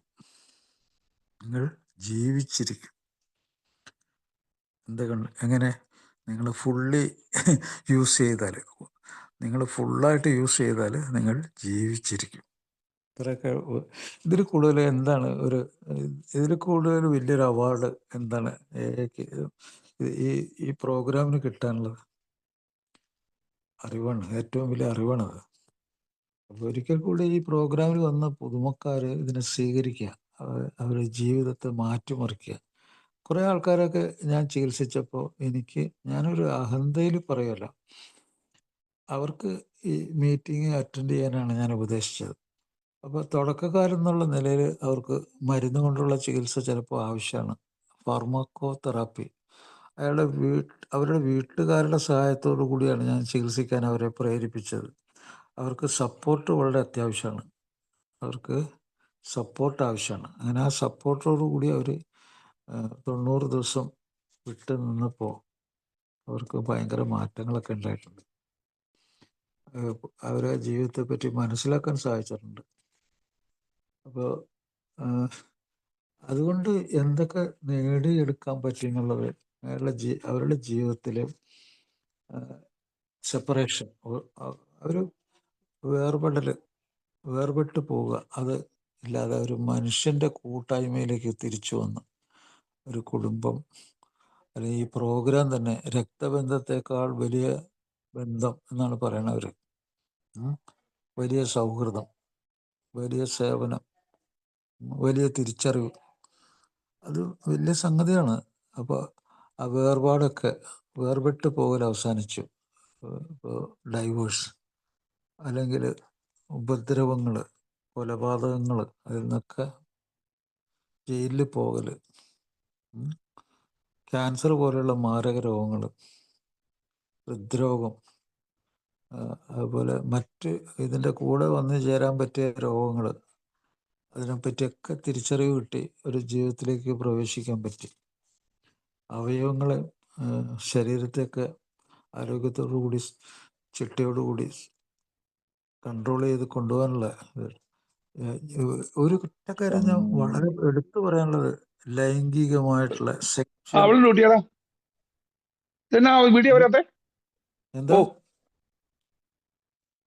എന്താണ് പ്രശ്നം? എന്താ അത് മൈക്ക് ഓണായി സാറേ, ഒരാളുടെ മൈക്ക് ഓൺ. ഞാൻ പറയാൻ പോകുന്ന കാര്യം വളരെ പ്രധാനപ്പെട്ട. പല ആൾക്കാരുടെയും ജീവിതം സെപ്പറേഷനിലേക്ക് പോകാൻ കാരണം സെക്ച്വൽ ഡിസ്ഫങ്ഷൻ, ലൈംഗികമായിട്ടുള്ള പരാജയം. ലഹരി വസ്തുക്കൾ ലോകത്ത് ഏറ്റവും കൂടുതൽ ഉണ്ടാക്കുന്ന ഈ സെപ്പറേഷൻ, അതിൻ്റെ ഒരു അടിത്തറ എന്താണെന്ന് വെച്ചാൽ ലൈംഗിക പരാജയങ്ങളാണ്. അത് ഭയങ്കര പരാജയം തന്നെയാണ്. അത് വിദേശ രാജ്യങ്ങളിൽ വളരെ അത് കൂടുതലാണ്. സെക്ച്വൽ ഡിസ്ഫങ്ഷൻ, ലോകത്തിൽ ഏറ്റവും കൂടുതൽ സെക്ച്വൽ ഡിസ്ഫങ്ഷൻ, ലൈംഗിക പരാജയങ്ങൾ അടക്കുന്ന രോഗം മദ്യാസക്തി രോഗമാണ്, അല്ലെങ്കിൽ മറ്റ് ലഹരി രോഗങ്ങളാണ്. കാരണം അത് തലച്ചോറിൻ്റെ രോഗമായതുകൊണ്ടാണ്. അപ്പോൾ നമുക്ക് ഒരു മനുഷ്യത്വം തിരിച്ചു കിട്ടാൻ പറ്റുന്ന ഇതുപോലത്തെ ഒരു പ്രോഗ്രാം വേറെ ഇല്ല. എത്രയോ ആൾക്കാർ വേറെ പ്രോഗ്രാമൊക്കെ നടക്കുന്നുണ്ട് പല സ്ഥലത്തും. അവിടെയൊക്കെ കുറച്ച് അറിവ് കിട്ടുമായിരിക്കും, പക്ഷെ മനുഷ്യത്വം തിരിച്ചു കിട്ടുമെന്ന് എനിക്ക് തോന്നുന്നില്ല. ഇത് എല്ലാ ദിവസവും മനുഷ്യത്വത്തെക്കുറിച്ചുള്ള ഒരു തിരിച്ചറിവാണ് പ്രോഗ്രാമിലുള്ളത്. ഈ മദ്യാസക്ത രോഗികൾ ഈ അഡ്ജസ്റ്റ്മെന്റ് ചെയ്യുന്നുണ്ട്. എന്തൊക്കെ അഡ്ജസ്റ്റ്മെന്റ് അറിയോ? അതൊരു മിഥ്യാബോധമുണ്ട്. എൻ്റെ വിവാഹം ഒരു പെർഫെക്റ്റ് മാരേജ് അല്ലായിരുന്നു, ഭാര്യ ശരിയല്ലായിരുന്നു, അല്ലെങ്കിൽ എനിക്ക് പ്രശ്നങ്ങളില്ലായിരുന്നു, എൻ്റെ കുടുംബം പുറകോട്ട് പോയി, അല്ലെങ്കിൽ എന്നെ നിയന്ത്രിക്കാൻ നോക്കി, എല്ലാവരും കൂടി എന്നെ നിയന്ത്രിക്കാൻ നോക്കി, trying to control my drinking and me. അപ്പോൾ ഇതൊക്കെ നേരെ തിരിച്ച് തലതിരിഞ്ഞ് വരണം. ഇതൊരു മിഥ്യയായിട്ടുള്ള സംഗതിയല്ലെന്നും പെർഫെക്ഷനിലേക്ക് പോകണമെങ്കിൽ ഒരാൾ ചില സാക്രിഫൈസ്, ചില തരത്തിലുള്ള ത്യാഗം ചെയ്യണമെന്നും അവർ മനസ്സിലാക്കി. എല്ലാം റീഓർഗനൈസ് ചെയ്ത് ശരിയാക്കി എടുക്കണം. അത് കുറേ സമയം പിടിക്കും. പ്രശ്നങ്ങളെ പരിഹരിക്കണം. അപ്പോൾ ഒരു കുടുംബം തകരാതിരിക്കാനായിട്ട് ഒത്തിരി കാര്യങ്ങൾ റീഓർഗനൈസേഷൻ ഒക്കെ നടക്കും. ഇതെല്ലാം സമയം പോകും. അതുകൊണ്ടാണ് പലപ്പോഴും സാധിക്കാത്തത്. റിക്കവറി ആൻഡ് റീഓർഗനൈസേഷൻ എന്നാണ് പറയുന്നത്. റിക്കവറി. അപ്പോൾ സോബറായിട്ട് മാത്രം കാര്യമില്ല. സോബറായി ഇങ്ങനെ പോയിട്ട് റിക്കവറി ഉണ്ടാവണം. റിക്കവറി ശരീരത്തിൽ കൂടി ഉണ്ടാകുന്നത്. ശരീരം അത് മുക്തമാകണം, അതിൽ നിന്ന് മനസ്സ് അതിൽ നിന്ന് മുക്തമാകണം, മറക്കാൻ പറ്റണം. അങ്ങനെ ആണ് റിക്കവറി വരുന്നത്. നമ്മൾ സത്യസന്ധതയിലേക്ക്, നമ്മളോടുള്ള സത്യസന്ധതയിൽ എത്തിച്ചേരണം. നമ്മുടെ ആവശ്യങ്ങൾ നിറവേറാനുള്ള ബുദ്ധിശക്തിയിലേക്ക് തിരിച്ചു വരണം. ആ ഒരു കുടുംബത്തെ സ്നേഹിക്കാൻ പറ്റണം. ഉപദ്രവിച്ചിട്ടുള്ള ഒരു കുടുംബമാണത്. അവരെ സ്നേഹിക്കാൻ സാധിക്കണം. അപ്പോൾ ഇതൊക്കെയാണ് റിക്കവറിയിലേക്ക് വരുന്നത്. വെറും സോബറിറ്റി മാത്രമല്ല. അങ്ങനെ റീഓർഗനൈസേഷൻ നടക്കണം.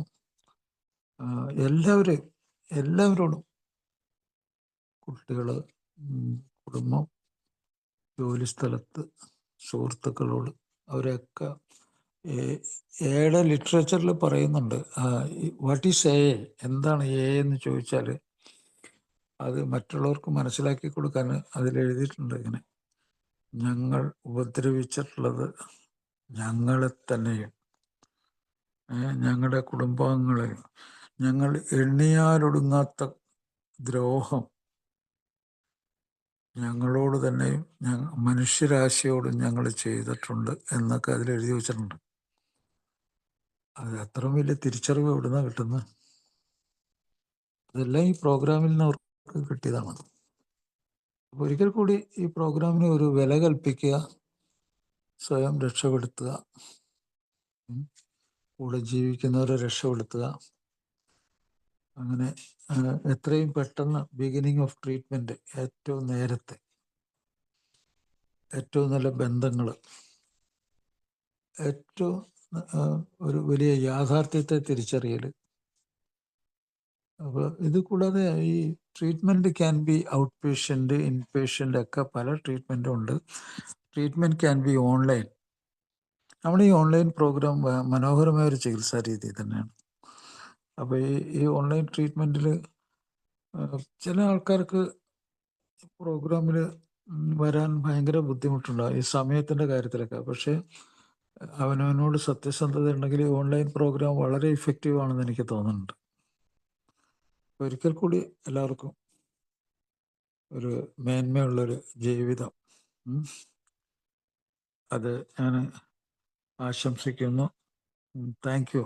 നമുക്ക് പരസ്പരം സംസാരിക്കാൻ പറ്റുന്ന ഏതെങ്കിലും ഒരു ടോപ്പിക് ഉണ്ടെങ്കിൽ നമുക്ക് സംസാരിക്കാം. Thank you. Thank you doctor. Thank you. ഞങ്ങളോടൊപ്പം ഇത്ര സമയം ചെലവഴിച്ചതിന് വളരെയധികം നന്ദി. ആർക്കെങ്കിലും ഡോക്ടറോട്